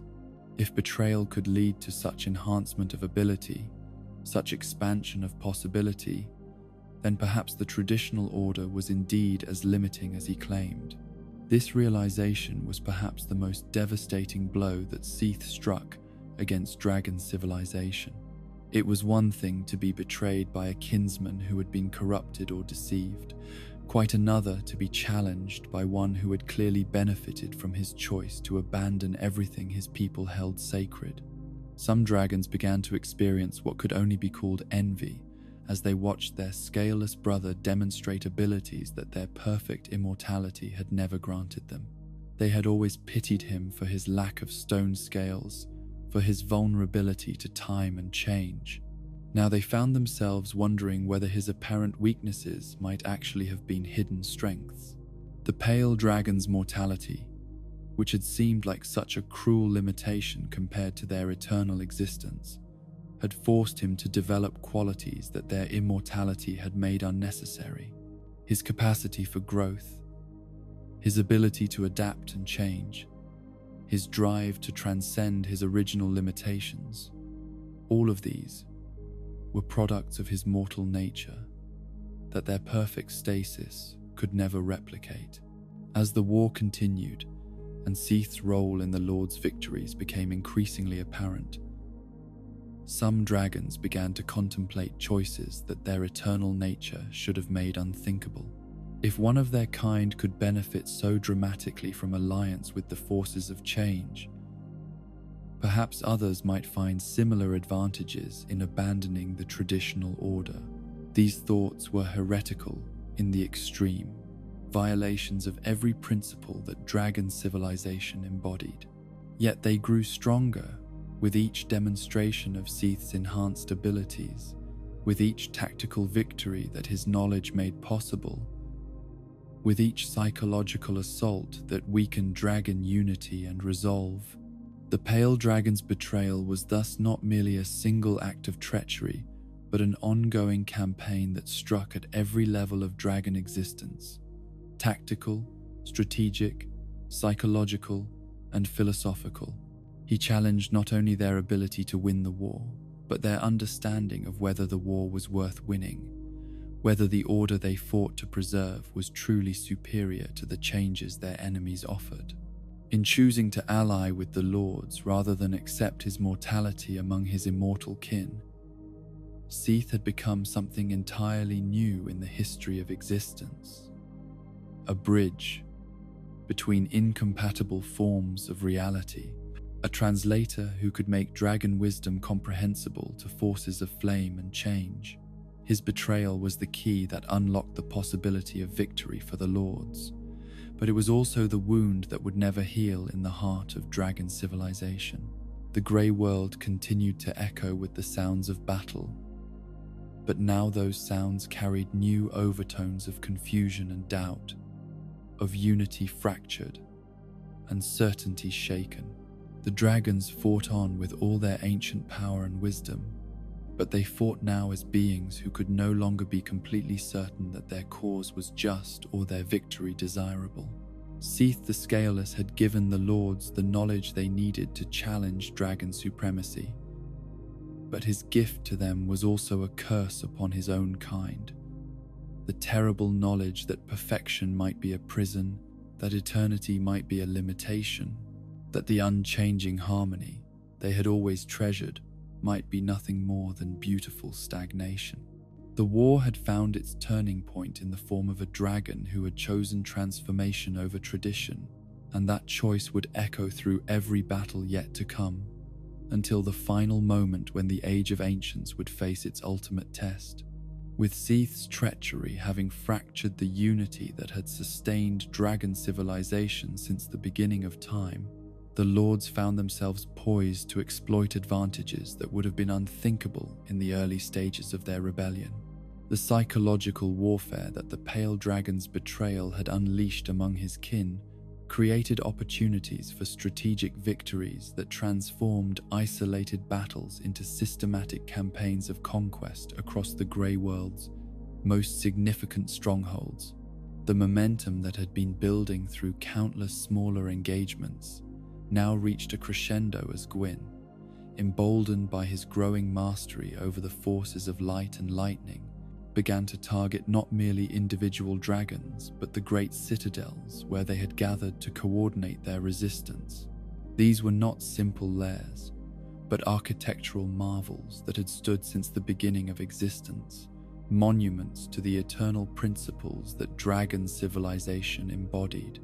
The first of these great strongholds to face the Lord's concentrated assault was a formation of living stone that rose from the grey landscape, like a mountain that had been carved by divine geometry into perfect proportions. Its surfaces were covered with inscriptions in the ancient dragon script, mathematical formulas that described the cosmic harmonies governing their world, philosophical treatises on the nature of eternal order, rendered in symbols that seemed to shift and flow when observed directly. This citadel had served as one of the primary centers of dragon learning, a repository of knowledge that had been accumulated over eons of careful observation and contemplation. Within its crystalline chambers, the greatest dragon scholars had debated the subtle questions of cosmic balance, had refined their understanding of the geometric principles that maintained universal harmony, had preserved the wisdom of ages in forms that were designed to endure until the end of time itself. Now that eternal repository faced assault from forces that represented everything it had been created to guard against. Gwyn's approach to the citadel was not the cautious probing that had characterized earlier engagements, but a direct manifestation of divine authority that seemed to make the very air around him more substantial, more alive with possibility and power.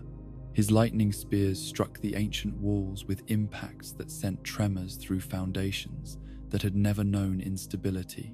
Each bolt carried within it not merely destructive energy, but the principle of revelation itself, illuminating weaknesses in the stonework that dragon architects had never imagined could exist. The mathematical precision that made their construction so perfect also created resonance points where focused energy could disrupt the entire structure's harmonic stability. The dragons who defended this stronghold found themselves facing a form of warfare that their eternal wisdom had never prepared them to understand. Gwyn's assault was not random destruction, but surgical precision. each attack targeting specific points where the geometric harmony of their architecture was most vulnerable to disruption. He struck at the structural elements that maintained the citadel's perfect proportions, introducing chaos into systems designed to embody eternal order. As the walls began to crack and crumble under his divine assault, the Witch of Izalith added her own contribution to the siege. Her flames poured through the breaches that lightning had created, but these were not fires that simply burned, but forces of fundamental transformation. Where her sorcery touched the ancient stone, it began to exhibit properties that were entirely foreign to dragon architecture. Crystalline formations that had maintained their perfect geometric shapes for eons beyond counting started to flow like liquid, their ordered structures dissolving into chaotic beauty that followed no mathematical principles. Chambers that had been designed according to cosmic harmonies became spaces where the very concept of permanence began to waver and fade. The defenders who attempted to resist this invasion found themselves confronting enemies who seemed to grow stronger with each obstacle they overcame. Nito's skeletal warriors poured through the breaches in their defenses with the inevitability of endings made manifest, their bone weapons striking at dragon scales with precision that spoke of supernatural guidance rather than mere military training. But perhaps most disturbing of all was the presence of Seath himself, moving through the corridors of knowledge that had once been his second home with the confidence of one who knew every secret passage, every hidden chamber, every weakness in defenses that his former colleagues had designed. His betrayal was made even more profound by his intimate familiarity with everything the defending dragons held most sacred. The pale dragon's knowledge of the citadel's layout allowed the invading forces to bypass the strongest defensive positions and strike directly at the most vulnerable points. More than that, his understanding of how the repository's knowledge was organized enabled him to guide the lords to the most crucial archives, the chambers where the deepest secrets of dragon civilization were preserved. As the stronghold fell and its ancient libraries burned with flames that transformed rather than merely consumed, something irreplaceable was lost from the world forever. The scrolls and tablets that crumbled to ash had contained wisdom that would never be recovered, understanding of cosmic principles that had taken eons to develop and could not be replicated by any future civilization.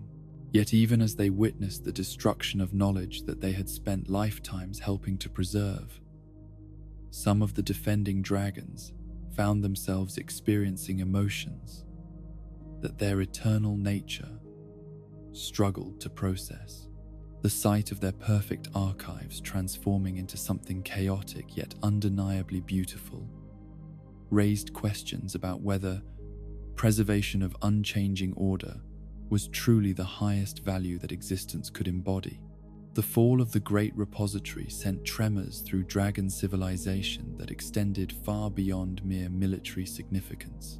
This had been one of their most sacred sites, a place where the deepest truths about reality itself were studied and preserved.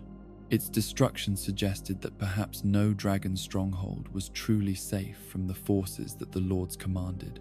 More troubling still was the realization that Seath's knowledge of their civilization ran deeper than any of them had suspected. The Pale Dragon's guidance had allowed the invaders to locate and destroy archives whose existence was known only to the most senior dragon scholars. His betrayal was not merely tactical, but intellectual, encompassing the violation of trust that had been built up over centuries of shared study and contemplation. As word of the repository's fall spread throughout the grey world, other dragon strongholds began to experience the same psychological effects that individual dragons had suffered when first confronted with Seath's treachery. The perfect confidence that had sustained their resistance began to develop cracks through which doubt and uncertainty could enter. Gwyn, sensing the shift in dragon morale, pressed his advantage with campaigns that targeted the emotional and spiritual foundations of their civilization. as much as its physical infrastructure. His next assault was directed against a different kind of dragon stronghold, not a center of learning, but a site of profound cultural significance, where the greatest achievements of their eternal art had been preserved and displayed. This was a gallery of living crystal where dragon artists had spent millennia creating works that embodied the mathematical beauty of their perfect world. The sculptures and installations that filled its chambers were not mere decorations, but expressions of cosmic principles rendered in forms that could inspire contemplation of the deepest truths about existence itself. The battle for this cultural sanctuary took on dimensions that transcended mere military conquest, as Gwyn's lightning struck the crystal artworks, transforming their perfect geometric forms into cascades of brilliant fragments. Some dragons found themselves experiencing what could only be called aesthetic grief, sorrow for the loss of beauty that could never be replicated. But the witch of Izalith's flames, when they touched the shattered remains of dragon art, created something entirely unexpected. The crystals began to exhibit new forms of beauty, chaotic arrangements that followed no predetermined pattern yet possessed their own compelling logic. Where dragon artists had created perfect expressions of eternal principles, the flame's touch produced dynamic works that changed and evolved with each passing moment. Some of the defending dragons found themselves mesmerized by these transformations, their eternal minds struggling to process forms of beauty that they had never imagined could exist. The rigid aesthetic principles that had governed their art for eons began to seem less like cosmic truths and more like arbitrary limitations, boundaries that prevented the exploration of possibilities they had never considered. The psychological impact of witnessing their greatest cultural achievements transformed, rather than merely destroyed, proved more devastating than any purely military defeat could have been. Dragons who had devoted their immortal lives to the creation and preservation of perfect beauty found themselves questioning whether perfection itself might be a form of artistic prison. Nito's contribution to these cultural battles took forms that were both subtle and profound. His power over death and endings allowed him to introduce concepts that dragon art had never been designed to accommodate: the idea that beauty could be transient, that meaning could emerge from limitation, that the knowledge of endings could give weight and significance to what came before. Where dragon sculptures had embodied eternal principles that would remain unchanged until the end of time, Nito's influence created works that acknowledged their own temporality, pieces that derived their power from the understanding that they would not last forever. This was a form of aesthetic philosophy that challenged every assumption upon which dragon culture was built. The humans who carried fragments of the furtive pygmy's dark soul proved particularly effective in these cultural campaigns, not as destroyers, but as creators of entirely new forms of artistic expression. Their mortality granted them perspectives on beauty that immortal beings could never achieve. Understanding of how limitation and change could enhance rather than diminish aesthetic experience. As one cultural stronghold after another fell to the Lord's advancing forces, the defending dragons began to confront a crisis that went deeper than mere military defeat. Their civilization was not simply being conquered but transformed, its fundamental principles challenged by alternatives that proved surprisingly compelling to minds that had never imagined other possibilities could exist. The pattern established in these great victories was repeated across the Grey World as the Lord's campaign gained momentum and scope. Each success brought not only tactical advantages but psychological ones, demonstrating to friend and foe alike that the seemingly invulnerable bastions of dragon power could indeed be breached and overcome. Gwyn's mastery over lightning continued to evolve as he gained experience in applying it against increasingly sophisticated dragon defenses. His spears of divine energy became more precise and devastating, capable of not merely piercing stone scales, but of disrupting the fundamental harmonies that connected individual dragons to the cosmic order of their world. The witch's flames grew more creative and transformative, developing new properties that could convert dragon architecture into forms that followed entirely different aesthetic principles. Her fire was becoming less a weapon of war and more a force of artistic revolution, capable of reimagining the very concepts of beauty and meaning that dragon culture embodied. Nito's armies of the dead expanded with each victory, as the endings he brought to ancient strongholds provided new material for his necromantic arts. But these were not mindless hordes of destruction, but disciplined forces that could occupy and hold territory, ensuring that strategic positions once taken could not be easily reclaimed by dragon counterattacks. The humans who fought alongside the lords demonstrated adaptive capabilities that proved crucial in the complex warfare required to reduce fortified positions. Their ability to learn and change tactics in response to new challenges made them invaluable for siege operations that required sustained coordination between multiple different types of forces. As the great victories accumulated, and the Lord's control over increasing portions of the grey world became undeniable, even the most tradition-bound dragons began to confront the possibility that their age of eternal dominion was approaching its end. The psychological certainty that had sustained their resistance through the early phases of the war gave way to growing doubt about whether their cause was truly just or their eventual victory assured. Some dragons, witnessing the systematic reduction of their greatest strongholds, began to contemplate possibilities that their perfect nature should have made unthinkable.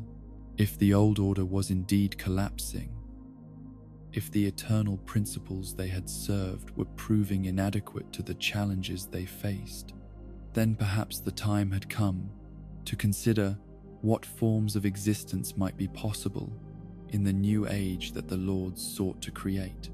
These thoughts were heretical in the extreme, violations of every loyalty and principle that dragon civilization embodied. Yet they grew stronger with each fortress that fell, with each demonstration that the forces of change possessed not merely destructive power but creative potential that could produce forms of beauty and meaning that the static perfection of the old order had never achieved.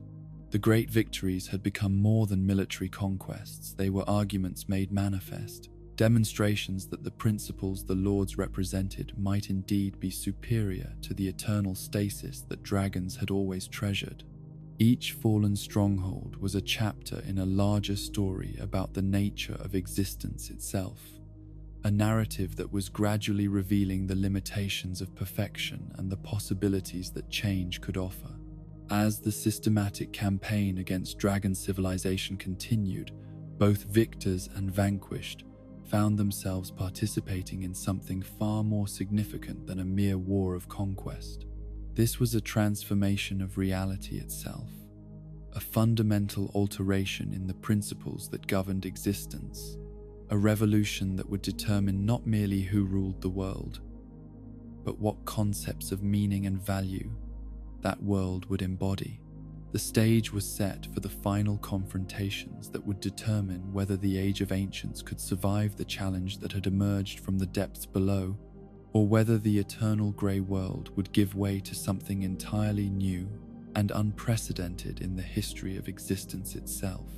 As the systematic reduction of dragon strongholds reached its climactic phase, the remaining bastions of the Eternal Order found themselves facing a crisis that transcended mere military defeat. The psychological warfare that Seath's betrayal had unleashed, combined with the devastating effectiveness of the Lord's coordinated assaults, had created conditions where even the mightiest dragons began to contemplate the previously unthinkable possibility that their age of perfect dominion might indeed be approaching its end.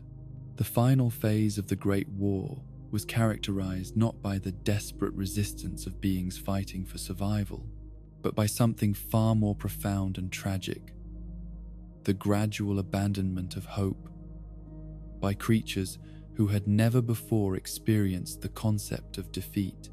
The dragons who gathered in their remaining citadels were not merely defending territory, but struggling to preserve their understanding of what existence itself should mean.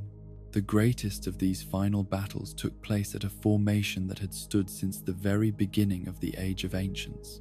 A crystalline structure so vast and complex that it seemed less like architecture than like a natural phenomenon, as if the grey world itself had achieved consciousness and decided to express its perfection in physical form. This was the nexus of eternal harmony, the spiritual and philosophical center of dragon civilization. Within its translucent chambers, the most ancient and wise of the dragons had gathered to make their final stand against forces that threatened everything they held sacred. These were not merely individual beings, but living embodiments of cosmic principles, dragons whose understanding of universal harmony was so complete that they had become indistinguishable from the eternal laws they served to maintain. Gwyn's approach to this ultimate stronghold was marked by a solemnity that reflected his understanding of what this final confrontation would mean. This was not simply another tactical victory to be won, but the moment when one age would definitively end and another would begin. The lightning that surrounded his form as he advanced was not the crude, destructive energy of storms, but something refined and purposeful.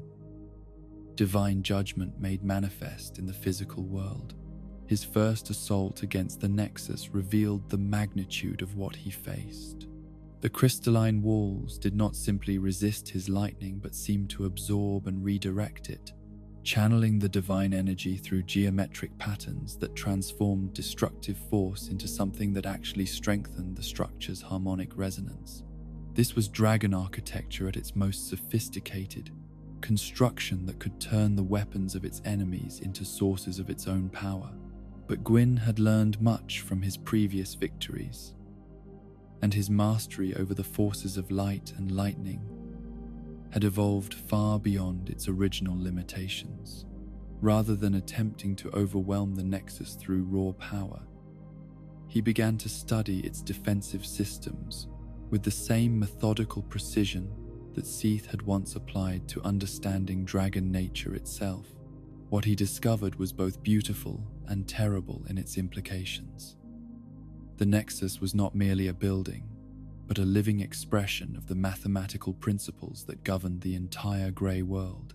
Its crystalline structure channeled and focused the harmonic frequencies that maintained cosmic order, serving as both fortress and philosophical statement about the nature of eternal perfection. To destroy such a creation would require more than conventional warfare. It would demand a fundamental understanding of the principles upon which it was built, followed by the systematic disruption of those principles through forces that operated according to entirely different cosmic laws. The Witch of Izalith, studying the Nexus with the analytical mind that had made her mastery of flame and life so complete, began to perceive ways in which her transformative fire could introduce chaos into the structure's perfect order. But she also began to understand the magnitude of what such destruction would represent, the loss of beauty and meaning that could never be recovered or replaced. Her flames, when she finally unleashed them against the crystalline walls, were not mere instruments of war, but expressions of a different philosophy about what existence could mean.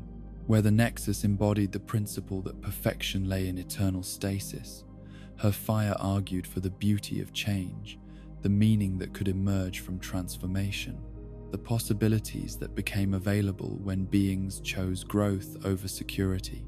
The battle between flame and crystal became a debate conducted in the language of pure energy, two incompatible visions of reality, testing their strength against each other in the most fundamental way possible.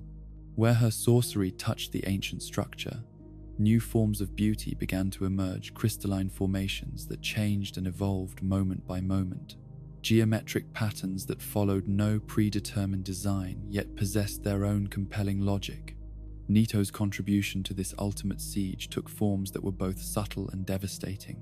His power over death and endings allowed him to introduce the concept of temporality into structures that had been designed to embody eternal principles. The skeletal warriors he commanded were not merely soldiers but philosophical statements, living reminders that all things must eventually face the possibility of conclusion. As his forces penetrated the Nexus's outer defenses, they brought with them something that dragon architecture had never been designed to accommodate: the understanding that even the most perfect constructions might be improved by acknowledging their own limitations. That meaning could be enhanced rather than diminished by acceptance of eventual ending. The humans who fought alongside the Lords proved crucial in this final assault, not because of their military prowess, but because of their unique ability to perceive alternatives that immortal minds could not imagine. Their mortality granted them perspectives on beauty and meaning that eternal beings could never achieve, insight into how limitation and change could create forms of significance that perfect stasis could never provide. Within the Nexus itself, the defending dragons mounted resistance that was both magnificent and heartbreaking to witness. These ancient beings, whose wisdom had guided their civilization through eons of perfect harmony, fought with all the accumulated knowledge and power of their immortal existence. But they fought also with the growing understanding that they were defending more than just a building or even a way of life. They were making their final stand for a concept of reality that might indeed be flawed, that might deserve to be replaced by something more dynamic and creative.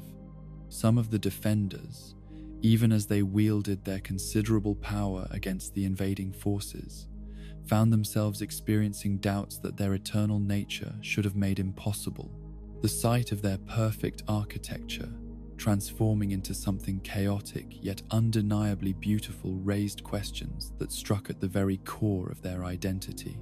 If change could create forms of beauty that their eternal stasis had never achieved, if limitation could give meaning and weight to existence in ways that their immortal perfection could not provide, then perhaps the principles they had devoted their existence to serving were indeed inadequate to the fullest possibilities of what reality could become. The most tragic aspect of these final battles was not the physical destruction they caused, but the spiritual transformation they wrought upon the defenders themselves. Dragons who had lived since the beginning of time, in perfect certainty about their place in the cosmic order, found themselves questioning not merely their tactics or strategies, but their fundamental understanding of what existence should mean. As the Nexus began to crumble under the combined assault of the Lord's forces, some of the ancient dragons experienced what could only be called philosophical enlightenment, the sudden, devastating realization that their perfect understanding of cosmic principles had been incomplete, that their eternal wisdom had somehow failed to encompass the full range of possibilities that reality could offer. This enlightenment was perhaps more destructive than any physical wound could have been. To discover that their immortal existence had been built upon assumptions that were not merely wrong but actively limiting was to face the possibility that everything they had believed about the nature of value and meaning might need to be reconsidered. Seath's presence during these final battles added dimensions of tragedy and irony that made the conflict even more poignant. The pale dragon moved through the corridors of the Nexus with the familiarity of one who had spent centuries studying within its chambers, his betrayal made more profound by his obvious love for the beauty he was helping to destroy. Yet his actions were motivated not by hatred for what his civilization represented, but by the understanding that even the most perfect creations could become prisons if they prevented growth and development. His crystal sorceries, when turned against the Nexus's ancient walls, created forms of beauty that married the mathematical precision of dragon architecture with the dynamic possibilities of flame-born transformation. The sight of their scaleless brother wielding powers that none of them possessed creating forms of art that transcended anything their traditional methods had achieved, forced many of the defending dragons to confront questions they had never wanted to ask. If betrayal could lead to such enhancement of ability, such expansion of possibility, then what did that suggest about the value of the loyalty they had always treasured? As the final strongholds fell and the organized resistance of dragon civilization collapsed, the survivors faced choices that their immortal nature had never prepared them to make. Some fled to the most remote corners of the grey world, seeking places where they might preserve fragments of the old order until some future time when eternal harmony might once again prove ascendant. Others, more profoundly affected by what they had witnessed, chose a different path entirely. These dragons approached the victorious lords, not as conquered enemies seeking mercy, but as beings who had come to understand that the principles they had always served might indeed deserve to be replaced by something more dynamic and creative. The negotiations that followed between the lords and these surrendering dragons were unlike any diplomatic discussions that had ever taken place. Here were beings whose entire existence had been built upon incompatible philosophies about what reality should mean, yet who had been brought to a point where meaningful dialogue became possible. Seath's role in these negotiations was crucial, as he alone possessed the understanding necessary to translate concepts between two fundamentally different ways of comprehending existence. His betrayal had made him a bridge between worlds, a being who could help dragons understand what the lords offered while helping the lords appreciate what would be lost if dragon wisdom disappeared entirely from the world. The terms that emerged from these discussions were more complex than simple conquest and surrender. The dragons who chose to ally with the new order would retain positions of honor and authority, but they would serve principles of growth and change rather than eternal stasis. Their wisdom would be valued, but it would be applied to fostering development rather than maintaining unchanging perfection. For Seath himself, the rewards of his betrayal exceeded anything he could have imagined when he first approached the lords in their subterranean realm. His alliance had not merely granted him access to forms of immortality that compensated for his lack of stone scales, it had opened possibilities for growth and development that eternal stasis could never have provided. The crystal sorceries he had developed through his studies of the First Flame's transformative effects represented a new form of magic entirely, one that combined the mathematical precision of dragon wisdom with the creative potential of divine fire. His understanding of how to manipulate crystal formations would prove invaluable in the new age, as these materials could be shaped into structures that embodied both beauty and functionality in ways that purely organic or purely mineral architectures could never achieve. But perhaps most significantly, Seath's betrayal had earned him a form of recognition that his scaleless nature had never allowed him to achieve within dragon society. The lords valued him not as a pitiable creature lacking the perfection of his peers, but as a unique individual whose different perspective had proved more valuable than any amount of traditional wisdom. His appointment as Duke in the new order was not merely a reward for services rendered, but an acknowledgement that his willingness to question established truths, to seek alternatives to traditional solutions, to risk everything in pursuit of transformation, represented exactly the kind of thinking that the Age of Fire would need to flourish. As the last organized resistance collapsed and the survivors scattered or surrendered, the grey world itself began to show signs of the fundamental changes that victory would bring. The perfect equilibrium that had characterized the Age of Ancients started to give way to something more dynamic and variable, a reality where different regions could develop their own characteristics rather than conforming to universal harmony. Areas where major battles had taken place retained the marks of forces that had never before touched their ancient stones. Lightning-scarred formations developed new geometric patterns that followed no predetermined design. Flame-touched crystals continued to evolve long after the fires that had transformed them had moved on. Death-touched regions acquired a poignancy and meaning that their eternal perfection had never possessed.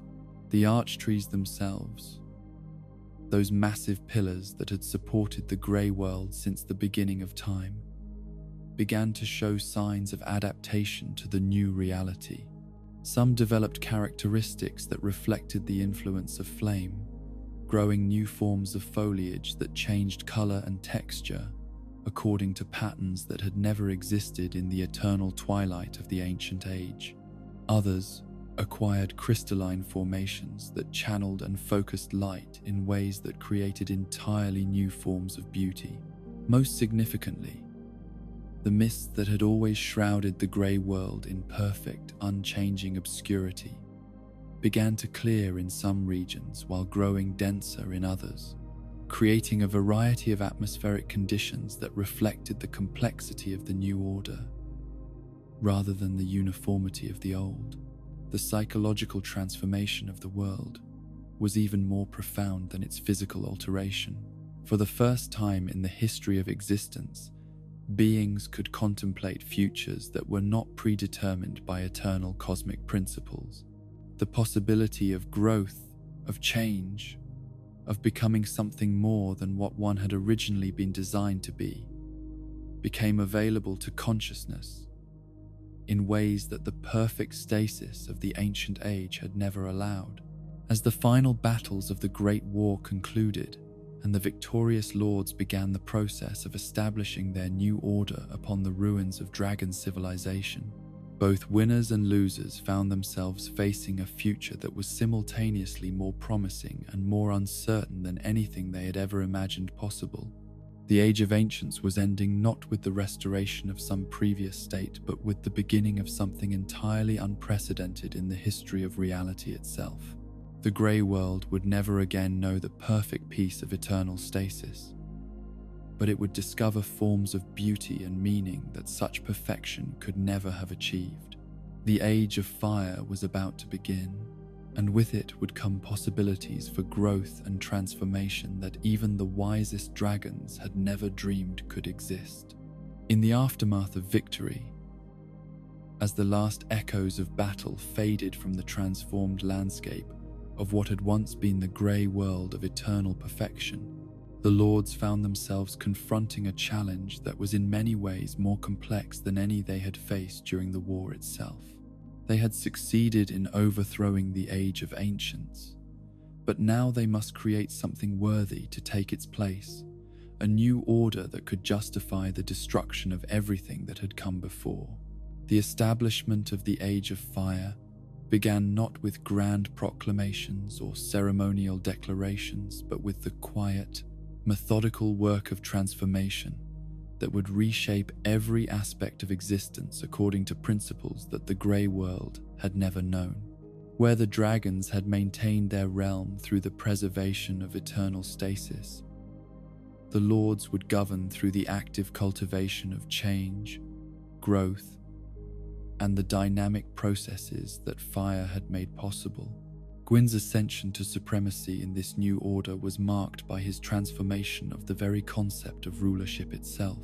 Where the dragons had governed through their embodiment of cosmic harmony, maintaining order by their very existence rather than through conscious decision-making, Gwyn established a kingdom built upon the active exercise of divine authority, guided by wisdom, justice, and the power to make choices that could alter the fundamental nature of reality. The realm he created around himself was unlike anything that had existed during the Age of Ancients. This was Anorlondo, a city of light that seemed to have been carved from crystallized sunlight itself, its spires and towers reaching toward heavens that for the first time in the history of existence actually contained a source of illumination that could banish darkness and shadow. The architecture of this magnificent city reflected principles that were the direct opposite of everything dragon civilization had represented. where dragon structures had been built according to mathematical formulas that ensured eternal, unchanging perfection. The buildings of Ainur Londo were designed to channel and focus light in ways that created constant variation shadows that shifted throughout the day, reflections that changed with the position of the sun, surfaces that seemed to glow with their own internal radiance. Gwyn himself had been transformed by his victory into something that transcended his origins as a hollow being who had claimed power from the first flame. The Lord Soul of light and lightning that burned within his essence had refined itself through the experiences of war and conquest into something approaching pure, divine authority.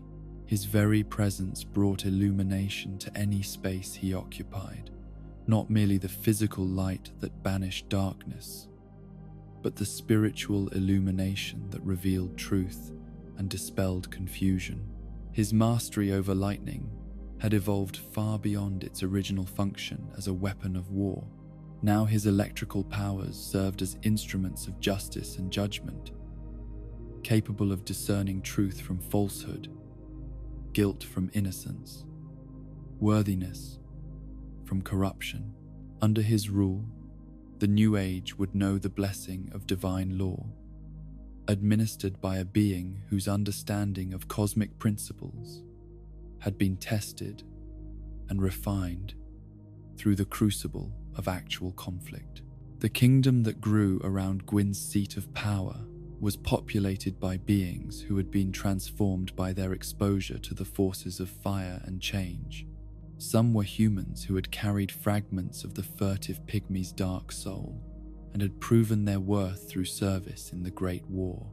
Others were dragons who had chosen alliance with the new order over loyalty to the old, their ancient wisdom now applied to fostering growth rather than maintaining stasis. Most numerous of all were the new forms of life that had emerged from the creative potential of the first flame itself. These were beings that combined the best aspects of hollow adaptability with the dignity and purpose that divine power could provide. They possessed the capacity for growth and development that the Age of Ancients had never allowed, yet they were guided by principles of justice and order that prevented their freedom from degenerating into chaos. In the forested regions that had once been barren stone formations, the Witch of Izalith established her own domain based upon entirely different principles than those that governed Gwyn's Kingdom of Light. Where he ruled through the active exercise of divine authority, she governed through the cultivation of life itself, nurturing forms of existence that could flourish according to their own internal nature, rather than external imposition of order. Her realm was a testament to the creative potential that the first flame had unleashed upon the world. Trees that had never existed during the Age of Ancients grew according to patterns that changed with the seasons, their leaves displaying colors that shifted from green to gold to red in cycles that gave rhythm and meaning to the passage of time itself. Rivers that had once been frozen in eternal stasis now flowed according to the contours of transformed landscapes, carving new channels through stone that had been softened by the touch of flame. The creatures that populated the witch's domain were marvels of biological creativity, forms of life that combined the mathematical precision of dragon-influenced design with the adaptive flexibility that fire had made possible. Some were beasts that could alter their own nature in response to environmental changes. Others were plants that could communicate with each other through networks of root systems that spanned entire forests. Most remarkable of all were the various forms of flame that the witch had learned to cultivate and direct. These were not mere fires, but living expressions of the creative principle itself. Flames that could kindle new forms of life from barren earth, that could transform one type of creature into another through processes that were both beautiful and mysterious to observe. Her mastery over these flame sorceries had evolved far beyond anything that had been necessary during the war against the dragons. Now her fire was truly creative rather than merely transformative, capable of bringing entirely new forms of existence into being rather than simply altering what already was. Under her influence, the world began to develop the rich biological diversity that would characterize the Age of Fire. Ecosystems of incredible complexity that could adapt and evolve in response to changing conditions. In the deepest regions of the world, where caverns and chasms provided natural boundaries between the realm of the living and whatever lay beyond, Nito established his own unique domain, based upon principles that complemented rather than competed with those of his fellow lords. His mastery over death and endings allowed him to govern the transitions between different states of existence, ensuring that the cycles of life and death that gave meaning to mortality could function properly. The realm that Nito created was not the grim necropolis that later ages would imagine, but something far more subtle and profound. This was a place where beings could come to terms with their own mortality, where the understanding of endings could enhance rather than diminish the meaning of whatever came before those endings. His skeletal servants had evolved far beyond their original function as soldiers in the war against the dragons. Now they served as guides and guardians for those who needed to confront questions about the nature of mortality, beings who could help others understand how the acceptance of limitation could lead to greater appreciation of whatever time was available. The wisdom that Nito had gained through his unique relationship with death allowed him to perceive patterns and connections that were invisible to those who thought only in terms of continuing existence. He could see how individual endings contributed to larger cycles of renewal, how the completion of one phase of existence made possible the beginning of another, how death itself was not termination but transformation. Under his influence, the Age of Fire developed a mature understanding of mortality that allowed its inhabitants to live fully precisely because they understood that their time was limited. This was knowledge that the immortal dragons had never been able to achieve. Wisdom that could only emerge from beings who had learned to find meaning within boundaries rather than despite them. The furtive pygmy's contribution to the new order was perhaps the most subtle, yet ultimately the most significant of all. Rather than establishing a visible kingdom or domain, he had shared fragments of his dark soul among countless beings, creating a race of humans who possessed the potential to transcend their origins through choices and actions rather than divine appointment. These humans were unlike any beings that had existed during the Age of Ancients. They possessed neither the cosmic wisdom of dragons nor the divine authority of lords. Yet they had something that might prove even more valuable: the capacity to become more than what they had originally been designed to be. Through effort and aspiration, through the accumulation of experience and the exercise of will, they could achieve forms of greatness that neither perfect immortality nor cosmic power could guarantee. The human settlements that began to appear throughout the transformed world were marvels of adaptive architecture, structures that could be modified and improved according to the changing needs of their inhabitants. Unlike the eternal perfection of dragon cities or the divine magnificence of Aenor Londo, human buildings were designed to grow and develop over time, becoming more beautiful and functional through use, rather than remaining static monuments to unchanging principles. But perhaps most remarkable of all was the way in which these different realms and approaches to existence began to interact and influence each other. The Age of Fire was not merely a collection of separate kingdoms, but a dynamic system where different forms of order could coexist and cross-pollinate, creating possibilities that none of them could have achieved in isolation. Gwyn's Kingdom of Light provided the overarching structure of law and justice that allowed other forms of creativity to flourish without degenerating into chaos. The witch's mastery of flame and life ensured that the world would never stagnate, but would continue to develop new forms of beauty and complexity. Nito's wisdom about endings provided the depth of meaning that came from understanding the preciousness of limited time. And through it all, the humans who carried fragments of the dark soul served as bridges between different forms of existence, beings who could appreciate the achievements of lords and dragons alike, while contributing their own unique perspectives on what reality could become. The sun that now shone down upon this transformed world was perhaps the most powerful symbol of how completely the New Age differed from what had come before. During the Age of Ancients, illumination had been provided by the uniform grey light that revealed all things equally, without creating shadows or variations in intensity. Now the sun moved across the sky in cycles that created constantly changing patterns of light and shadow, giving rhythm and meaning to the passage of time. The warmth that this solar fire provided was not merely physical but spiritual, a constant reminder that the world was now governed by forces that valued growth and development over eternal stasis. Under its influence, beings could contemplate futures that were not predetermined by cosmic principles, could aspire to achievements that their origins might never have suggested were possible. Yet even as they celebrated the establishment of their new order, the lords remained aware that their victory had come at a cost that could never be fully calculated or repaid.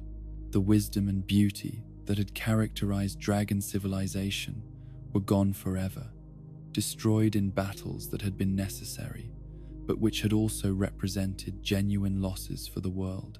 The perfect mathematical harmonies that had governed dragon architecture could never be replicated by beings who thought in terms of change and development rather than eternal stasis.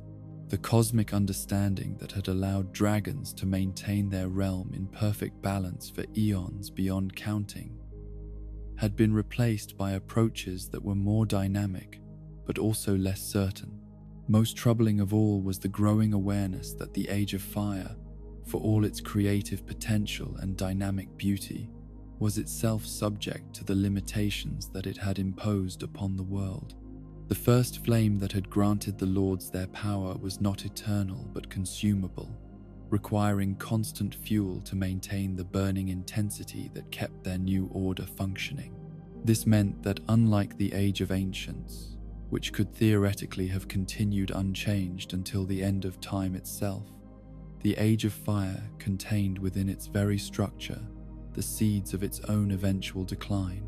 The creative forces that made growth and change possible also made decay and ending inevitable, creating a new form of cosmic irony that none of the lords had fully anticipated.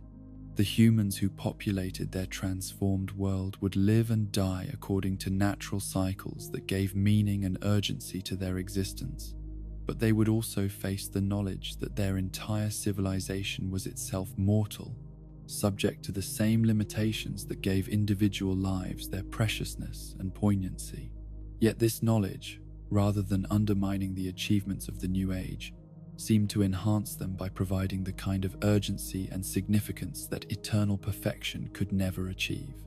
Knowing that their time was limited, the inhabitants of the Age of Fire were motivated to make the most of whatever opportunities were available to them, to create beauty and meaning while such creation remained possible. The cities they built were not monuments to eternal principles, but expressions of living cultures that could adapt and evolve according to the needs and aspirations of their inhabitants. The art they created reflected not cosmic harmonies, but human emotions and experiences, forms of beauty that were enhanced rather than diminished by their acknowledgement of temporality. The relationships they formed were deepened by the understanding that they would not last forever, that the time available for love and friendship and shared endeavor was precious precisely because it was limited. The knowledge of endings that Nito had introduced to their world became not a source of despair but a foundation for finding meaning and purpose in whatever time was available. As the Age of Fire established itself and began to flourish according to principles that the grey world had never known, both its creators and inhabitants found themselves living in a reality that was simultaneously more promising and more uncertain than anything that had existed during the eternal stasis of dragon rule. They had gained the possibility of growth, of transcendence, of becoming more than what their origins had suggested was possible. They had learned to find beauty in change, meaning in limitation, purpose in the very uncertainty that made their existence more challenging than the perfect peace of the ancient age. But they had also accepted the burden of choice, the responsibility of creating meaning rather than simply maintaining it, the knowledge that their achievements would eventually fade and that future generations would need to create their own forms of beauty and significance to replace what time would inevitably claim. The Age of Fire had begun, and with it came both the greatest possibilities and the greatest challenges that consciousness had ever been asked to face. The world was no longer perfect, but it was alive in ways that perfection had never allowed, and that aliveness carried within it the seeds of wonders that even the wisest dragons had never dreamed could exist. And so the war against the dragons reached its end, not with the thunderous collapse of a single great battle, but with the gradual transformation of reality itself, as the eternal grey world of perfect stasis gave way to something that burned with the dynamic possibilities of flame and change. The Age of Ancients, which had endured since the beginning of existence in unchanging harmony, passed into memory like morning mist touched by the first rays of a sun that had never before shone upon that realm of stone and shadow. The victory belonged to those who had chosen transformation over tradition, who had dared to challenge the very foundations of cosmic order in pursuit of something that might prove more beautiful than perfection itself. Gwyn's lightning had pierced scales that had never known vulnerability. The witch's flames had kindled warmth in stone that had been cold since the dawn of time. Nito's touch had brought the gift of meaningful endings to beings who had never understood the preciousness that limitation could provide. Yet perhaps the greatest triumph belonged to Seath the Scaleless, whose betrayal of everything he had once held sacred had opened the door through which change could enter a world designed to resist all alteration. His treachery had been the key that unlocked the possibility of transformation, the bridge that allowed forces of fire and growth to challenge the eternal dominion of immortal stone. In choosing his own evolution over loyalty to his kind, he had become the instrument through which an entire age could transcend its origins. The price of such victory was written in the ruins of dragon civilization, in the ashes of wisdom that could never be recovered, in the silence where once the harmonic voices of immortal beings had shared their perfect understanding of cosmic truth. What had been lost in those final battles was not merely a form of government or a way of life, but an entire approach to existence, a philosophy that had found meaning in eternal preservation rather than dynamic growth. The grey world that had known only the gentle twilight of eternal mist now blazed with colours that had never existed before the first flame kindled its transformative fire. Where ancient arch trees had stood in perfect formation since the beginning of time, new forests grew that changed, with seasons that gave rhythm to existence itself. Where stone formations had maintained their geometric precision for eons beyond counting, landscapes now flowed according to principles that valued adaptation over permanence. The beings who inherited this transformed reality found themselves blessed with possibilities that the Age of Ancients had never allowed. They could grow beyond their origins, could aspire to achievements that their nature might never have suggested were possible, could find meaning in the very uncertainty that made their existence more challenging than the perfect peace their predecessors had known. They lived in a world where choice mattered, where individual decisions could alter the course of destiny itself. Yet in the quiet moments between the celebrations of victory and the excitement of new beginnings, thoughtful souls might pause to consider what had been sacrificed to achieve such transformation. The eternal peace of the grey world was gone forever, replaced by the beautiful turbulence of an age that knew both the heights of creative achievement and the depths of genuine loss.